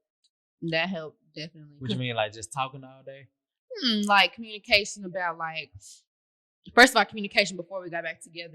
Understanding like, look, that cheating shit. Obviously, you see how I just left you in the fucking dust. Like, that cheating shit is a no go. So if we do this again, I need you to know that I'm dead ass serious. Because now it's even more crucial, because I'm trusting you a second time. Now did he cheat again? No. Okay. That's why I said communication is good, because after that, like, he saw how serious I was. And it was just like, he'll be like, look, we finna go here. I haven't been to this place before. It is a girl's dorm, but this is my look, he had his location on or whatever. And like, he got better at letting me know, when he made it back to his dorm and shit like that. So why did y'all end the second time if it wasn't cheating? It was life. We were going through completely different things, and it ultimately caused us to clash. Spark just died type shit? No, Spark didn't die. It was definitely still there. Like, intimacy, feelings, everything was there. It was just our circumstances caused us to clash on certain things. And the way we process things are kind of this. They're so same but so different at the same time. So it's like that. It just caused us to, whatever was going on in our lives, it made us feel a certain type of way within ourselves, and then we brought that back to the relationship. Okay. And no matter how much we talked about it, we still kept on clashing on these certain instances. Like, okay, why did we end up here? Because of our emotions. Why did we end up here? Because some shit pissed us off, and now we feel like, or you know what I'm saying? So it wasn't mutual, but I feel like as long as it wasn't bad terms, he ended up understanding what I was coming from. Of why I didn't feel like it was something that I needed. So you ended the relationship? Yeah. Okay. Mm-hmm. Have you ever got broken up with? Because a lot of times I talk to females, they almost always initiate the breakup. I got broke up with actually the same way that I had to break up with him. Somebody broke up with you? Yeah. Okay. And I didn't realize why they had to do that until I went through it. That's how it be. Oh, God. So, and this is the last jump. Do you feel like you should judge a book by its cover? If a girl just like a hoe, she a hoe. I don't feel like that necessarily means she a hoe. I just feel like baby girl just has a lot of confidence. She wants to dress a little slutty, you know what I'm saying? But she wants to be treated like a lady, because at the end of the day, that's what she is. Do you feel like that makes sense? To dress like a slut, no, like purposely dressing like a slut, and expecting an upright man to treat you like an upright woman. No, but at the same time, most of the time, no, it don't make sense. But at the same time, look, if I'm dressing somewhere slutty, what makes you think that I'm looking for a relationship? I'm not expecting a stand-up guy to approach me right now. I'm outside. I'm trying to get that liquor in me. I am with my girls. I am just like a slut and I want to shake ass. I'm not looking for nobody to ask me for my number. I really don't even want a nigga to talk to me right now. I just nigga wanted to look at me and be like, oh, she fine. I was just gonna say that's all I want. I might disagree with it because I feel like if a female dress slutty, she knows she gonna leave this house getting all type of male attention. You feel me? Yeah. Like, it's not an accidental, oh, I'm just gonna dress like this and just off coincidence, me and I know. Soon she picked that shit up out the stove, she know this exposes my sexual parts. This is gonna bring men to me. Mhm. So I feel like she wouldn't even go out the house dressed like that if it was only having fun, not looking for a nigga. I feel like if she wasn't looking for a nigga, she wouldn't dress sexually. Now those are hoes. The What? ones who Look for the nigga? yeah, the ones who be like, "Ooh, I'm looking for the nigga, so I'm finna put on something that's gonna make a nigga look at me." Those, not saying that they're hoes, but those are the ones who actually want y'all's attention. Yeah. Some girls dress up and be like, "Ooh, I want my titties out because my titties are cute," not because, "Ooh, I want my titties out because I want a nigga to look at me." Okay. Type shit. But why? Let's break it down. Why are your titties cute? Like a girl, like say if you see your friend girl with her titties out, and you're like, "Oh, girl, your shit look good." Da, da, da, da. Cool. But you not gonna act on it. You not gonna do nothing with her. So the cuteness only matters to the dudes.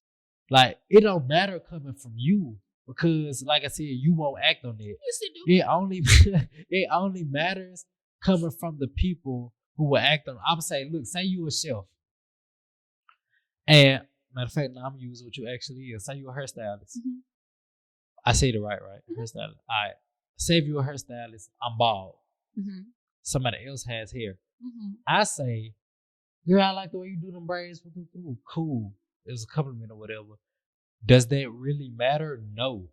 That don't benefit you at all. Like, what benefits you is if the nigga with the hair think your shit fine. Why does that benefit you? Because you can get something out of that. Either you get a customer or he refer you to the other niggas around him and you get a customer off the referral or whatever. But be the bald headed person saying, "Oh my God, I like your shit. Appreciate it." That's it. Like that's how it is when the girl compliment the girl. Cool, it's a compliment. Compliments make all this feel good. I'm not downplaying that. But there's no substance behind it. So if she say I'm dressing like this for my friends to compliment me, gee, I doubt it. This is just one of the byproducts. I don't think that's the main thing. But again, I'm not a female, so like I feel like just because something doesn't matter doesn't mean that it's still not beneficial. Cause like the dude who's bald, so his opinion is still an opinion. Right. You know what I'm saying? That Right. opinion, that critique is still gonna help me regardless. You know what I'm saying? The only reason why it's different is because, like you said, the nigga with hair is more beneficial because then I can be like, "Ooh, you like braids? You want some braids? Because I can do braids." You know what I'm Yeah. saying? So it's like just because I feel like it's just circumstantial. I just feel like one is beneficial financially and business wise, the other one was beneficial because it's like, oh, you know, at least I know I'm popping my shit and people Yeah. like my work. So that's gonna make me still go even harder and promote my shit more so I can get more compliments and shit like that. So you think the girl who Cause me dressed slutty, you think she not? I would say 9 times out of 10, if it's 10 girls that dressing slutty, 9 of them are hoes. You would disagree with that? yeah. And maybe they not the same degree of hoes. Say this one chop 2 niggas a week. The other one might not chop the same amount of niggas. She might chop more, she might chop less. But I can almost guarantee these 10 women are not 100% modest and upright and righteous. Mm-mm. You would disagree? I definitely disagree. Okay. Do you know any women that dress slutty but is righteous, and righteous not in the sense of biblical or religion? I'm saying right, righteous in the sense of They don't chop nobody for pleasure. Everybody they chop, they in a relationship with. They don't use dudes like, oh, pay for my nails to get done, pay for my hair to get done, and they don't have no intentions with these dudes, like none of this shit. But dresses overly seductive. Okay. I personally don't know none. Like every female, like if I get this girl number and she just like a hoe, guarantee you I'm chopping. Like it's not a maybe no. Almost every single, and I'm not advocating this. I'm not saying, hey, you go do the same thing. That shit bad. Don't do the shit. But the past me, the previous me, is like I'm taking shit down. Like yeah, it's not even a question. And like every one of my partners, say talking to this girl, when I see her, she might be dressed modestly, right? I look at her Instagram, just like a hoe. By the time I talk to my boy next week, he like, I don't talk to him no more. And I almost guarantee you they chop. You see what I'm saying? Mm-hmm. So from my experience, almost every woman that dressed like this is more than just clothes. This really has something to do with her character and personality too. So do you think it's to an extent, you know, if a girl just is more on the sexy side, she has a sexy personality. That just doesn't mean that because I'm wearing it out in public that you can get access to it. What does sexy personality mean? That sound like hoe. That sound like, meaning that, like you said, you know, I dress like this one way, but I still want to do to, you know, be like, you know, be right. I still want to do to, you know, approach me like a gentleman, treat me like a woman of God. You know what I'm saying? Nobody, like I'm not fucking nobody I'm not in a relationship with. Like that's me down to the T.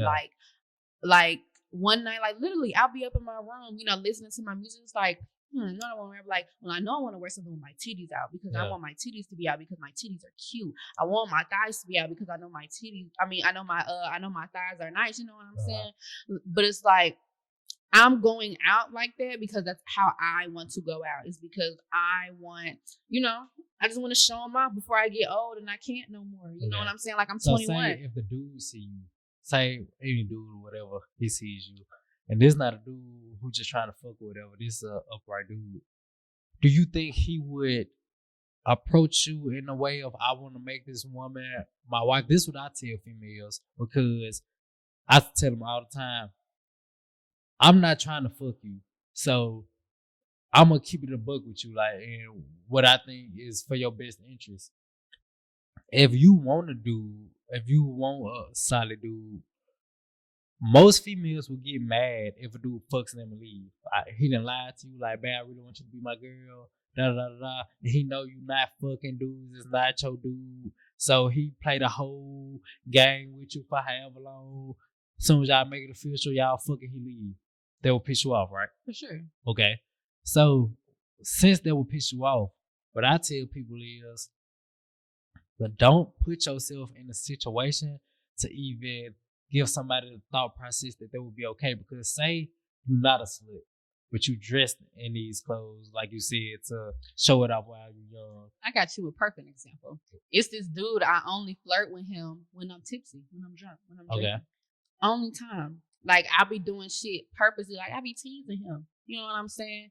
But I would never take it there with him in a relationship because he only knows me for that. Yeah, he only knows me as the she like to get lit and she get. Mind you, flirting. He probably touched me, and that's only because I allow him. Never, no pictures, no nudes, no linking up, no sex, no. So why won't you date him? I know you said because he thinks in that way, but how do you feel like that would affect the relationship? You only fuck with me tough when I'm intoxicated and when I'm not in my right mind. You saying he only fucks with you in that moment, or you only fuck with him? Vice versa. Moment? Okay. Vice versa. You know what I'm saying? Like, vice versa. I would say if you are just slutty, since you just said it would make me upset if you just fucking dipped.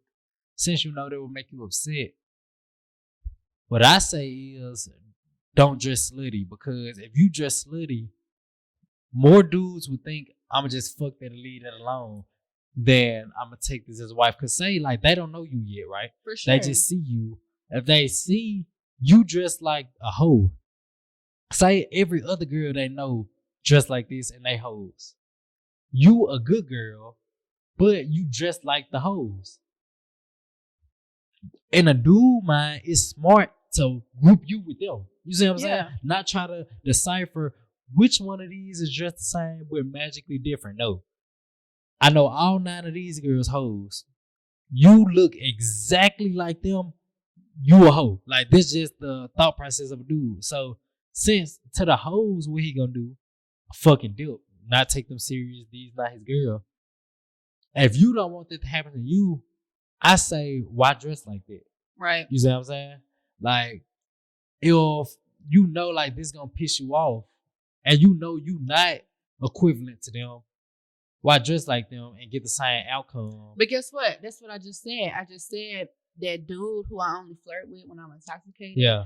I would never take it there with him because if I would take it there with him, he would probably, get what he want to do. And at the end of the day, I can't be mad because he only knows me as this party girl who drinks and likes to have fun and likes to flirt. Now, you know what I'm saying? Exclude him. Say a complete stranger. If you dressed super sexy, what I would advise, if you don't want to get just fucked and dipped, don't get with nobody. Don't give nobody your number Instagram. Don't start talking to nobody while you dressed in this way. Because whatever dude came and approached you while you look like this is only thinking 9 times out of 10, I'm just fucking. For sure. Like when I said like I don't give out my number, I'll give my Instagram. I don't care what I'm dressed as. I'm gonna give out my Instagram, and I don't even give out my personal page. Like if it's a girl, I'll give out my business page and my personal page. But if it's a business page, if it's a nigga, I'll give out my business page because I just need some more followers. You know what I'm saying? Because like you said, I'm not taking nobody serious when you met me in this state because I'm prone to getting hurt in the end. You're prone to lying and shit like that. So it's like. Okay. If I give you my shit, it's literally because I don't plan on talking to you. I knew when I met you, I was a little intoxicated. I was dressed a certain way. I remember what I had on. And what the heck is that? Girl being nosy. And I just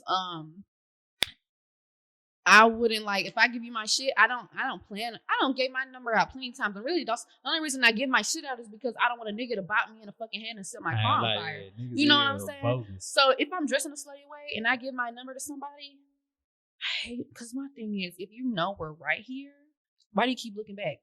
We just saw you over there. We saw y'all over there about 3 times. So what the fuck do you keep looking back? We haven't moved yet. Being nosy. Do you want to join? Jesus. Now, do you think dressing like that right now hurts your chances of finding your dream man? I don't want a dream man right now. No, I'm saying like in the future. Like, say whenever you're ready to settle down. It Not might be right no time soon. Do you feel like the way you dress now will affect your relationship with him? Because say he ready to settle down with you, you ready to settle down with him, you check out his boxes, he check out your boxes, and then he runs across your old pictures or whatever, and he sees you acting in an unwifely way or dressing in an unwifely way. Do you feel like that will influence y'all relationship status? At this age? Yeah, if he see, like, say, whenever you're ready to settle, let's say you're ready to settle down in 30. I'm just throwing a number out. And he see your shit back from when you was 21 or whatever, dressing this way or acting this way or doing whatever, do you feel like that would affect it? It probably would, but it shouldn't. Because as a grown man, why are you making present decisions based on shit that I was wearing when I was 21? Okay. What? Get out your feelings. Get out your feelings. So if you think it shouldn't, why do you say it should? I mean, why do you say it probably would? Because niggas argue about shit like that. Okay. Niggas will get mad about people will get mad about shit like that. It shouldn't, but nowadays people get mad over the dumbest shit. Like that shit, like that don't got nothing to do with nothing. I'm 38. I'm 38. Why are we talking about what I was wearing when I was at the club when I was 22 years old? Okay. Why is that relevant? Is it going to change anything? Is it going to change our bills? Is it going to change the situation with our kids? Is it going to change our living conditions? Is it going to change the price of gas? Fucking no, it's not. Now, you remember what we said earlier, though. most people don't change. Yeah, you know. So if he see how you was back then, as like you was still a adult at this time, and now you're an older adult. If he understands what me and you understand, as far as most people don't change, do you think he then is justified in holding it against you? That depends. If I'm 38 and you see that I still have young girl tendencies, and that's probably what made you look at my page like, let me go see what she used to do. Let me go see how she was before she met me.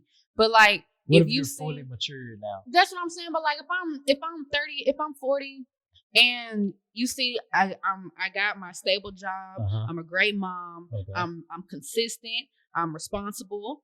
I don't even go out. I probably still go out, but I hold my shit. You know what I'm saying? And you just randomly one day just like, ooh, I love my wife. Let me go stalk her page or something like that. And you'd be like, oh, damn.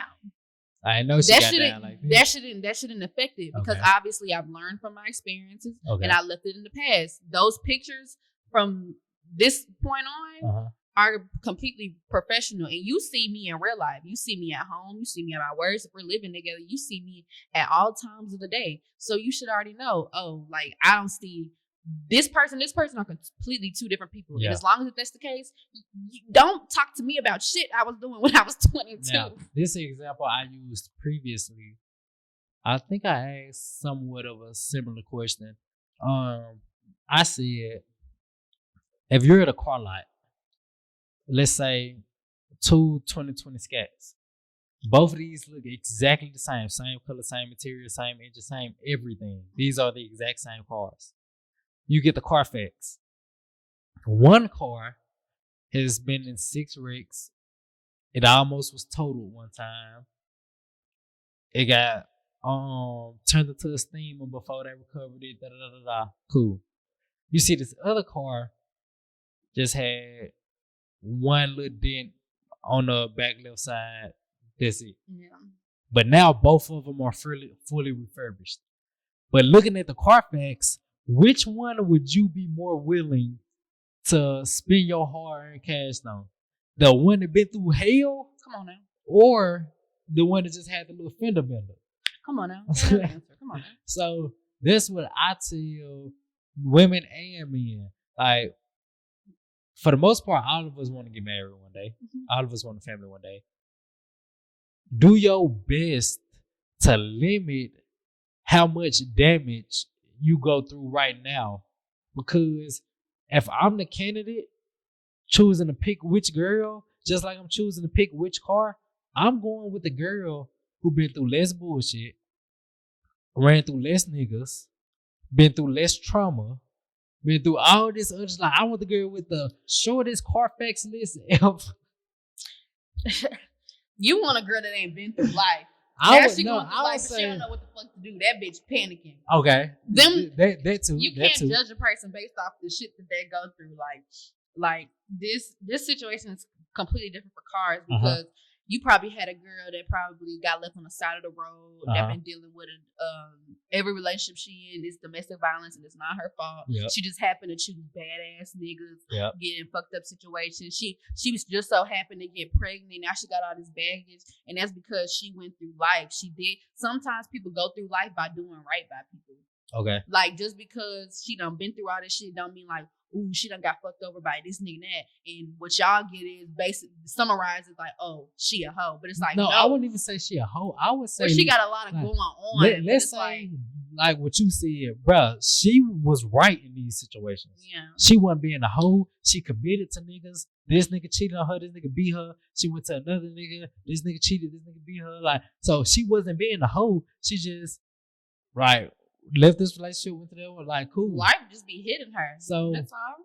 I wouldn't classify her as a hoe. I would just say I would pick a girl who might haven't been through that. And all of this is assuming all things are equal. Like both of these girls is just as loyal, just as nice, just as, you see what I'm saying? Both of these girls 100% the same, and one just been through more trauma than the other.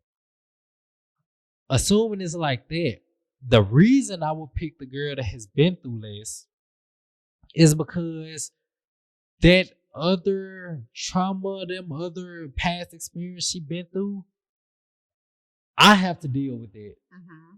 Not saying that I'm responsible for fixing it, which in most cases I will be.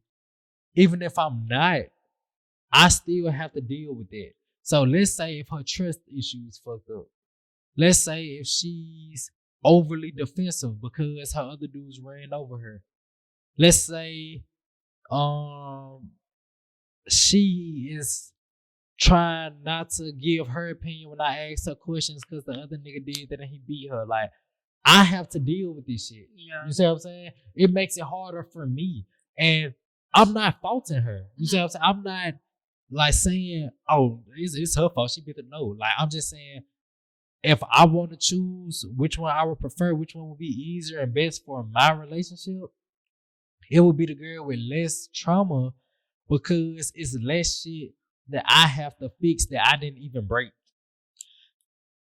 But I feel like this goes into say that you shouldn't judge a book by its cover, because at the end of the day, if you get a girl that ain't been through shit, shit start hitting her.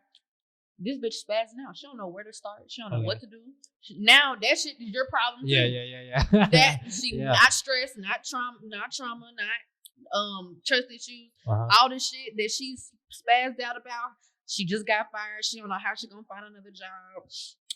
Some shit happened with her car. She don't even know what the fuck to do. She don't know about shit. She don't know shit about shit. And don't know what to do about shit. But as the leader of the relationship, I will be okay with it because I will guide you through how we should manage everything. Because I have been through hell. So if you haven't been through hell, baby, I've been here before. Just take my lead. So guard the one that got trust issues too. Guide her too.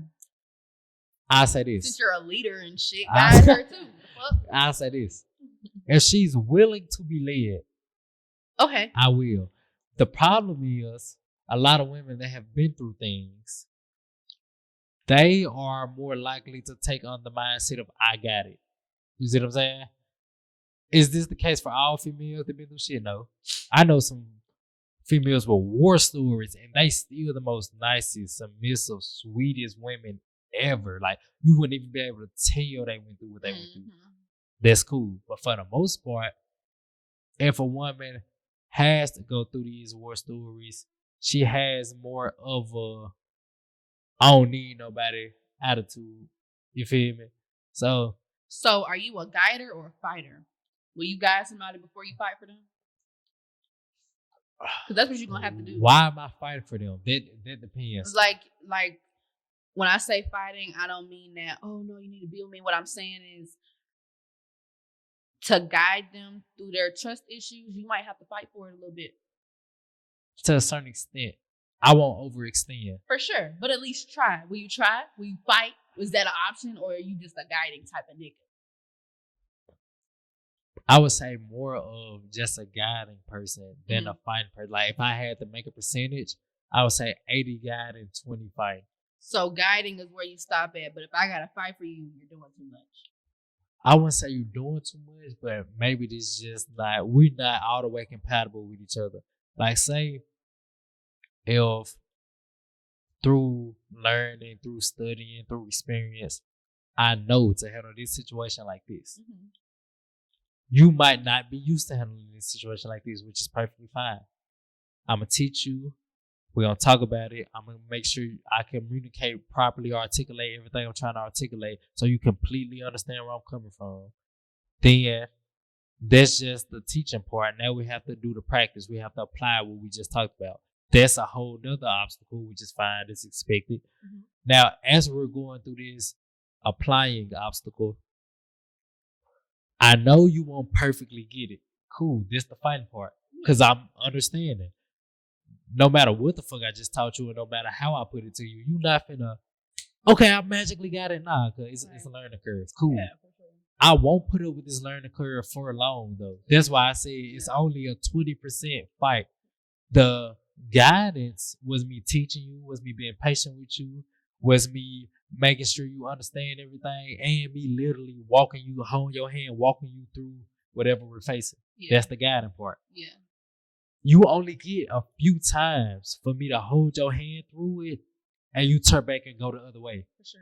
I feel the same way. Yeah, like, so it won't be instantly, as soon as you turn back and go the other way, fuck you, it's over. I understand it's new to you.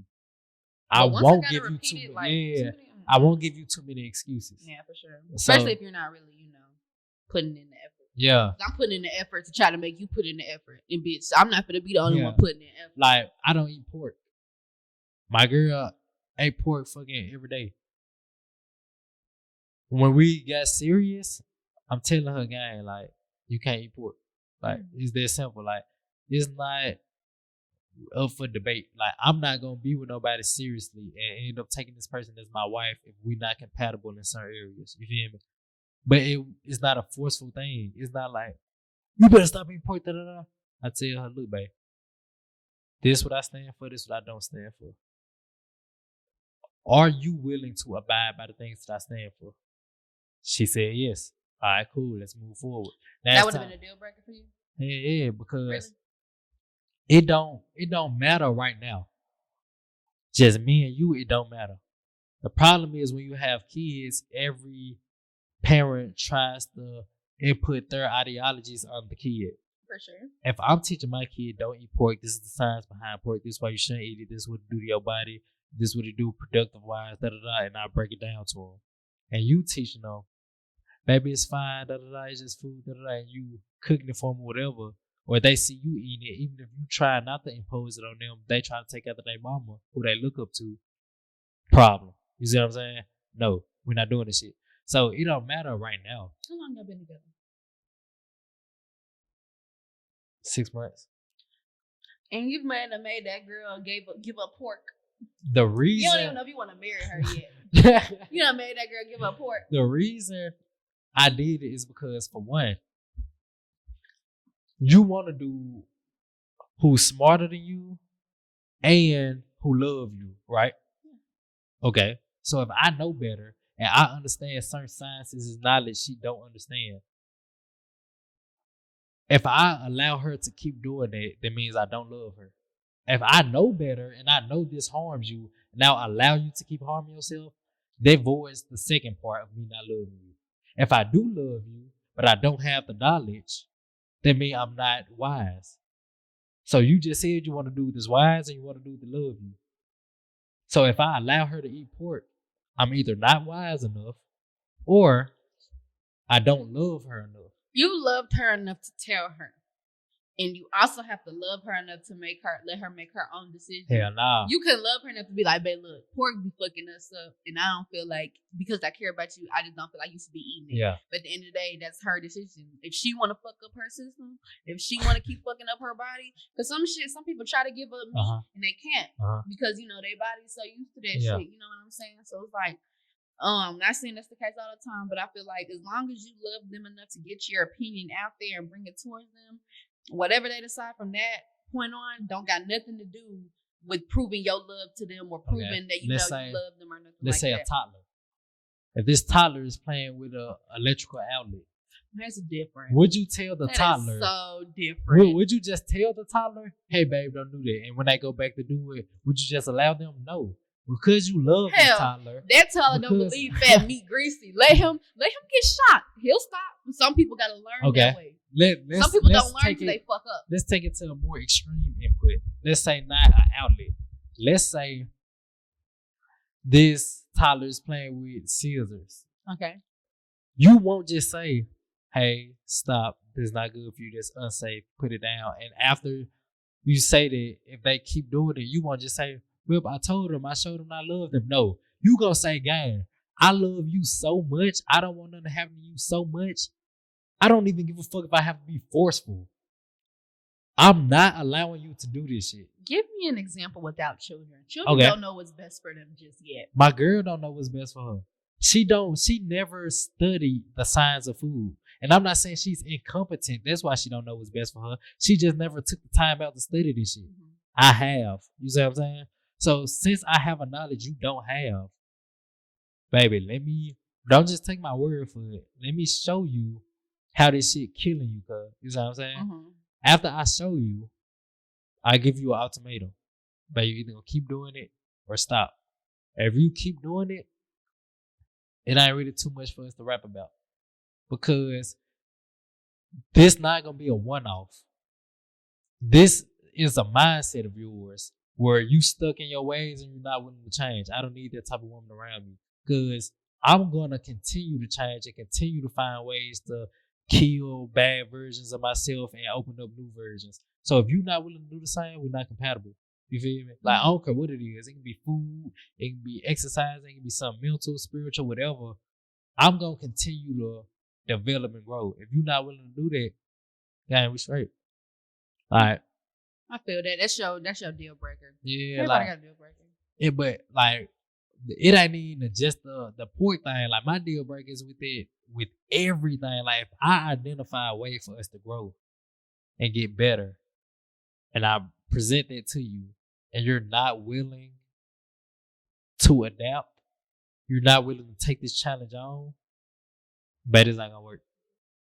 You feel me? Like I'm straight. Like whatever challenge we present, we need to face this shit, overcome this shit. Yeah. Like we don't need to say, "Oh, but I'm comfortable doing what I've been doing." Who gives a fuck? Like I don't give a fuck. Yeah. So if you give a fuck, we just shouldn't be together. So I know everybody different though. Like yeah, it just depends on what the matter is. Yeah. It depends on how serious it is, how petty it is. If it's something petty, what's something petty small that you won't change? That I won't change? Yeah. Or you feel like no, I'm saying this ain't that deep. Yeah, like if it's not that deep, I'll try to change it. But like if I don't see like no significant shift in my life that's gonna be relevant to me, I'm gonna keep back to doing what the fuck I'm doing. But if it's something that I feel like would definitely benefit me, I can I have high hopes for it. I'll try it type shit. But like if it's something, I'll say I'll try it just because, my man asked me if I love my man. I guess I'll try it, just to say that I tried it. Yeah. So, if I say, no, I'm not fucking with it, I can be like, bitch, I tried it. Now what? I don't fucking like it. So I feel like as long as you try shit, you're straight. I can't stand nobody who's not going to try shit. But then again, if it's something serious that like some people just have a way about doing certain shit because it works for them and they're scared to do other ways because they don't know what the result is. So I can respect that. I'll ask, be like, please, but it's just like if he don't want, I can't make somebody do what the fuck they don't want to do because I'm coming like that too. So it's like, at least, if I didn't ask them 100 times, I'll just be like, okay, I'll let it go. So you would still stay with them? Yeah, like I said, it depends on what I'm asking. It just depends. That's all it is. If I feel like it's something that if I see a drastic change in them that's not for the better, or if I see something that's negatively impacting them, I'm gonna be like, you need to fix that shit. And if you don't want to fix it because you're stuck in your ways and because hiding from my emotions work for me. I ain't never, it ain't never did me wrong, so that's what I'm gonna keep doing. It's just like, okay, well now it's affecting me, so you need to fucking change it. And if they don't, you will leave? Hell yeah. Okay. Yeah. Now I feel like that, and some people might agree or disagree. I feel like that with every other change I ask somebody, like, I feel like, gee, whatever I'm asking you, gee, I'm not talking for fun. You feel me? So if I ask you to do something, I don't want to sound like an asshole, but 9 times out of 10, it's not debatable. Like, it's not like, I'm not saying, babe, do you feel like changing this? I'm basically saying, it wasn't really even a question. Yeah, like, babe, change this or we're going to end shit. Yeah. Like, so that's what I do give my girl props on. She do follow suit. Like, but I feel like now she follows suit easier because now she understands shit more now. At first, it's like everything I said, I would have to thoroughly explain like why I got this ideology, and eventually she'd be like, okay, cool. Like, same thing with the pork. She didn't want to like fucking stop eating pork. Dressing modestly. She didn't want to dress modestly. You know what I'm saying? But after I explained, after we talk about it, she like, all right, cool, you feel me? Mm-hmm. So if I was to say, babe, I want you to dress modestly, and she like, oh, but I like the way I dress, gee, we want to be together. Oh, that's just a sad story. So if a dude told you that you want to change your clothes, well, you better get the fuck out of my face and get in the fucking car.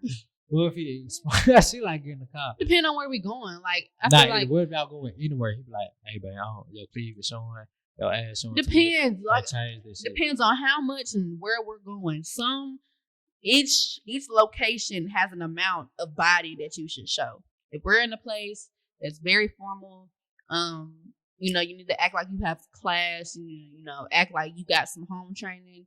You know, if I do show something, it probably won't be no more than this. Yeah.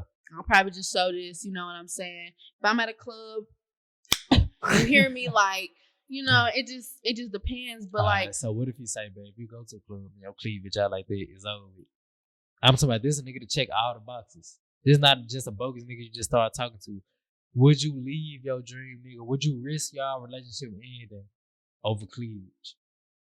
does he at least let me get to wear it sometimes, or he say that no. every time? He say every time. He say, babe, you wear this shit, this is going against our relationship. You gotta go, babe. So you don't think wardrobe has anything to do with relationship? Babe, my boobs are big as fuck. They need a breathe. They need a breeze. They need to breathe. I'm not leaving the house covered up all the time. First of all, most of the shit, if I wear a real shirt, I'm going to sweat through that shit before we even get in the car. That's one. So yes, I am wearing a crop top. Yes, I am wearing, my cleavage is out. I'm getting a fucking breeze. So if you knew that you wanted to, first of all, my boobs are mainly the first thing a nigga sees when I walk through. You don't think that's a problem if you're in a relationship? No, this is what I'm saying. The first thing that you saw on me before you went to pursue me was my boobs.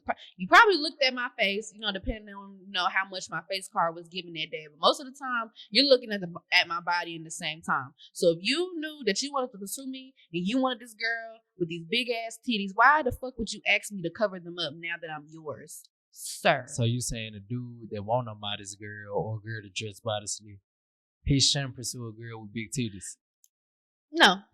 No, you shouldn't. Because if you want me to dress modestly, get somebody that don't got body. Because if you think that I got body at this age and my body is bodying at this age, and you don't think that I'm finna show it off before I get all old and saggy, boy, you got me so fucked up. It sounds like you're saying it's a mandatory thing. Do you think that's mandatory for a young woman to show her body? I don't feel like it's mandatory for shit, but I feel like if it's something that I want to do, it's mandatory for you to let me do what the fuck I want to do. That's what I do feel like. I take that part because I do be telling folks, guys, like dude or female, you can't change nobody. Cause my nigga, I got played by niggas who I look like the rich auntie. Like, this bitch runs a business, which I do, but that's how I was given, you know. I done had niggas do me wrong and want shit on my body out. Okay. At all. That's why I dress the way I want to. So do you feel like that affects a relationship? Like, do you feel like you dressing modestly or dressing inappropriately affects the relationship at all? Hold on, my phone on silent, but if somebody's calling me, it's somebody important. Okay. Do you feel like the way you dress impacts the relationship at all? It impacts the relationship if the man feels the type of way about it. Oh, let's take your boyfriend out of it. Do you feel like your encounters with others like changes depending on how you're dressing? Like, do you feel like the same risk and everything to the relationship is present if you're dressing modestly versus dressing more promiscuously? Wait, repeat that. Do you feel like the same risk, the same dudes shoot they shot, the same temptations and everything? Do you feel like all things are equal versus with you dressing inappropriately versus you dressing modestly? Do you feel like it's any difference or is the same regardless? I feel like, long story short, I feel like you're more than likely to get played by a nigga when you're dressing inappropriately, than you are if you were dressed, you know, modestly. That's the reality of it. But at the end of the day, niggas are niggas. So do you think, like, you knowing it, do you think it's fair for your dude to say, babe, I don't want you just like this while we're in a relationship? Like, you just admitted, yeah, you do get treated different dressing like this versus dressing like that. So if this a dude that love you and this a dude that loves the relationship and wants to keep the relationship the strongest with less risk coming to the relationship, do you feel like it's wise for him to say, babe, I want you to dress modestly? I feel like it's wise for you to say it so that we can talk about it. But I also feel like it would be wise for you to listen to why I'm not going to stop, because the way I dress has Yeah. never changed based off my relationship at all. Niggas, I done turned down niggas with my titties out. I done turned down niggas with my ass out. I done gave out fake numbers just so that them niggas could get out my face because I knew I had a nigga at home. I already knew what was going on. So that's why I don't feel like that it really matters. As long as your girl, me, one of my niggas was good with me dressing how I want to dress. He ain't never complained on nothing because he told me he knew that I was bad. He told me that. So it's like when I do go out, like hell, I'll even joke. I'll be like he'll joke and be like, niggas will be like, I'm pretty sure when you got out, you got a couple numbers, didn't you? Like they just want to, be salty, but they also kind of want to know, did you get a couple numbers? And I'll be like, yeah, but I gave out a fake number.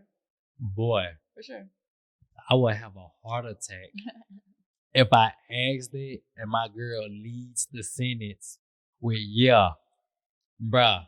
She wouldn't even get a chance to say the rest of the sentence because I've been passed out. Cause what the hell? No, I say yeah. I give out fake numbers though. I got a different area code number. Okay. And the last number, like instead of 901, it's 90 something.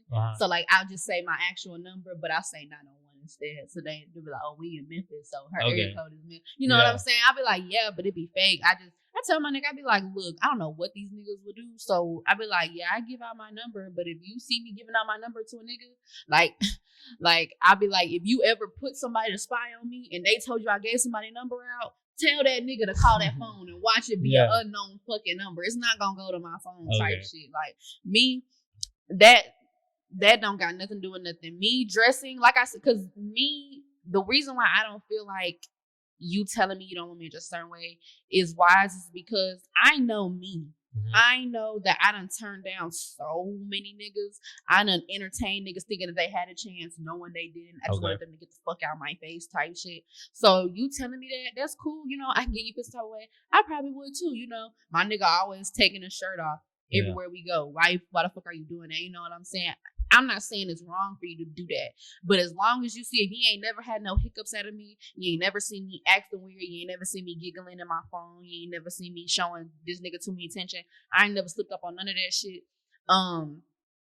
Hell, my nigga had a first front row of me dissing a nigga. My nigga was walking like a little while back.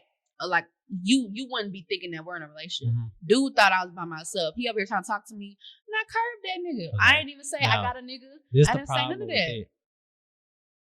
Even if I know you be turned down niggas or whatever, most dudes got cheated on before. So I seen my other girl turn dudes down. I seen my other girl not do this, not do that. But at the end of the day, she was still cheating. So why would I want you to put yourself in the same situations she put herself in? You know what? And I can't even argue with that. Cause niggas, you will be in a nigga face all day. He don't be on his phone. He don't be in the bathroom for a long time. He don't do none of that. But one day you go through that phone and you see all this shit. Like, that's what I'm saying. Can't like, blame you. That's a good answer. I do get what you're saying. Like, I I can dress like this, but I'm still not gonna cheat. Cool, but let's say you telling the truth.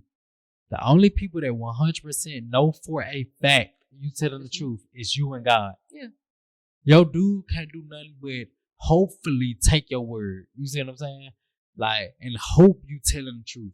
So it's like, that's where the communication, the trust comes in. Like, if I feel like you don't trust me, like, obviously, if you keep coming to me, obviously, I'm just hand you my phone. You want to go through it? Because I just don't feel like you I trust me. I wouldn't even do that because we can delete shit. You see what I'm saying? So, like, I wouldn't even do that. Like, I'm just saying, like, if this is something I care about, let's say you a balloon, like, just to make an example. If you this motherfucking inflated balloon, I care about this little motherfucking balloon. I don't want shit to happen to this motherfucker. I'm going to keep this balloon away from all sharp objects as possible. Even if on the cover of this motherfucker, it say unpoppable, the super balloon. You know what I'm saying? I'm still like, I'd rather not take the chances. So even if you saying you the super balloon, then nah, I'm super loyal, I'm solid. Why would I take the chance? And knowing if my girl dressed this way, 10 times as many niggas is gonna holler at her versus if she dressing modestly. So since I know this, I'ma want her to do what brings the relationship as least as less amount of risk as possible. So, babe, you dressing modestly will bring less risk. I don't give a fuck how loyal you say you is. I don't give a fuck how unpoppable you saying this motherfucking balloon is. I don't want to take the chance. This something I care about. This something I love. This something I want to keep. Don't have the opportunity. Don't present the opportunity of popping my motherfucking bubble. So, babe, no, I don't want you to wear this. I don't want you to go here. I don't want you to put our relationship at any more risk than it already is. Cause like you said, if you attractive, niggas gonna shoot that shot regardless. So how about we limit the amount of niggas that's gonna shoot that shot versus just having a fucking free for all and let niggas go crazy? Cause no matter how loyal you saying you are, 9 times out of 10, it's still a chance that the right nigga can get the right outcome. And guess what? Even if he don't fuck you, he can do something that I don't like. Guess what? No matter how modest I dress, I could still be a hoe. I could be just like Suki, bitch. Suki with the good coochie. I could be just like her. I could be a pimp like Megan. But like we said though, which one would I be more comfortable with? You right. Oh, you talking about comfortableness? Like, I'm just saying, which one is smarter? Me seeing this girl with the booty shorts and crop top on, and assuming she a hoe, or assuming she loyal? 9 times out of 10, it's smart to assume she a hoe. Why? Because that's how the other hoes dress. These what type of actions they have. Since she look like them, I'ma assume she got the same actions. Like, if you see 10 different fucking bobcats, you don't imagine one bobcat is completely different from the other. Hell nah, all y'all the same.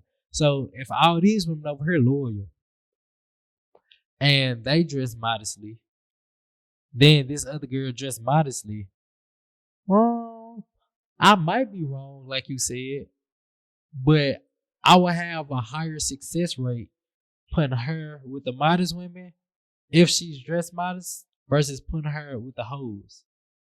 You see what I'm saying? Like, if you had to put your money on which side you would put her on, you'll be like, yeah, you're judging books by a cover. Yeah. You don't think that's smart though? No, I'd rather pick people's brains. Get them to talk. You not finna take your time talking to every nigga. Shit. Every single nigga, you finna take your time and I don't want to pursue every single nigga, but if I'm thinking about pursuing you, yeah, we need to have a couple talks first. We do. We definitely do. Now, but before you think about that, first you have to like observe them. So on observation, if they automatically seem like a fuckboy, you not finna take the time out and talk to them. That's what I'm saying. So if she automatically look like a hoe, I'm not taking the time out. Like, I don't give a fuck how her brain is, because I'm not finna take it that far to pick her brain. Mm-hmm. So same thing with you. If I came to you, like if I said,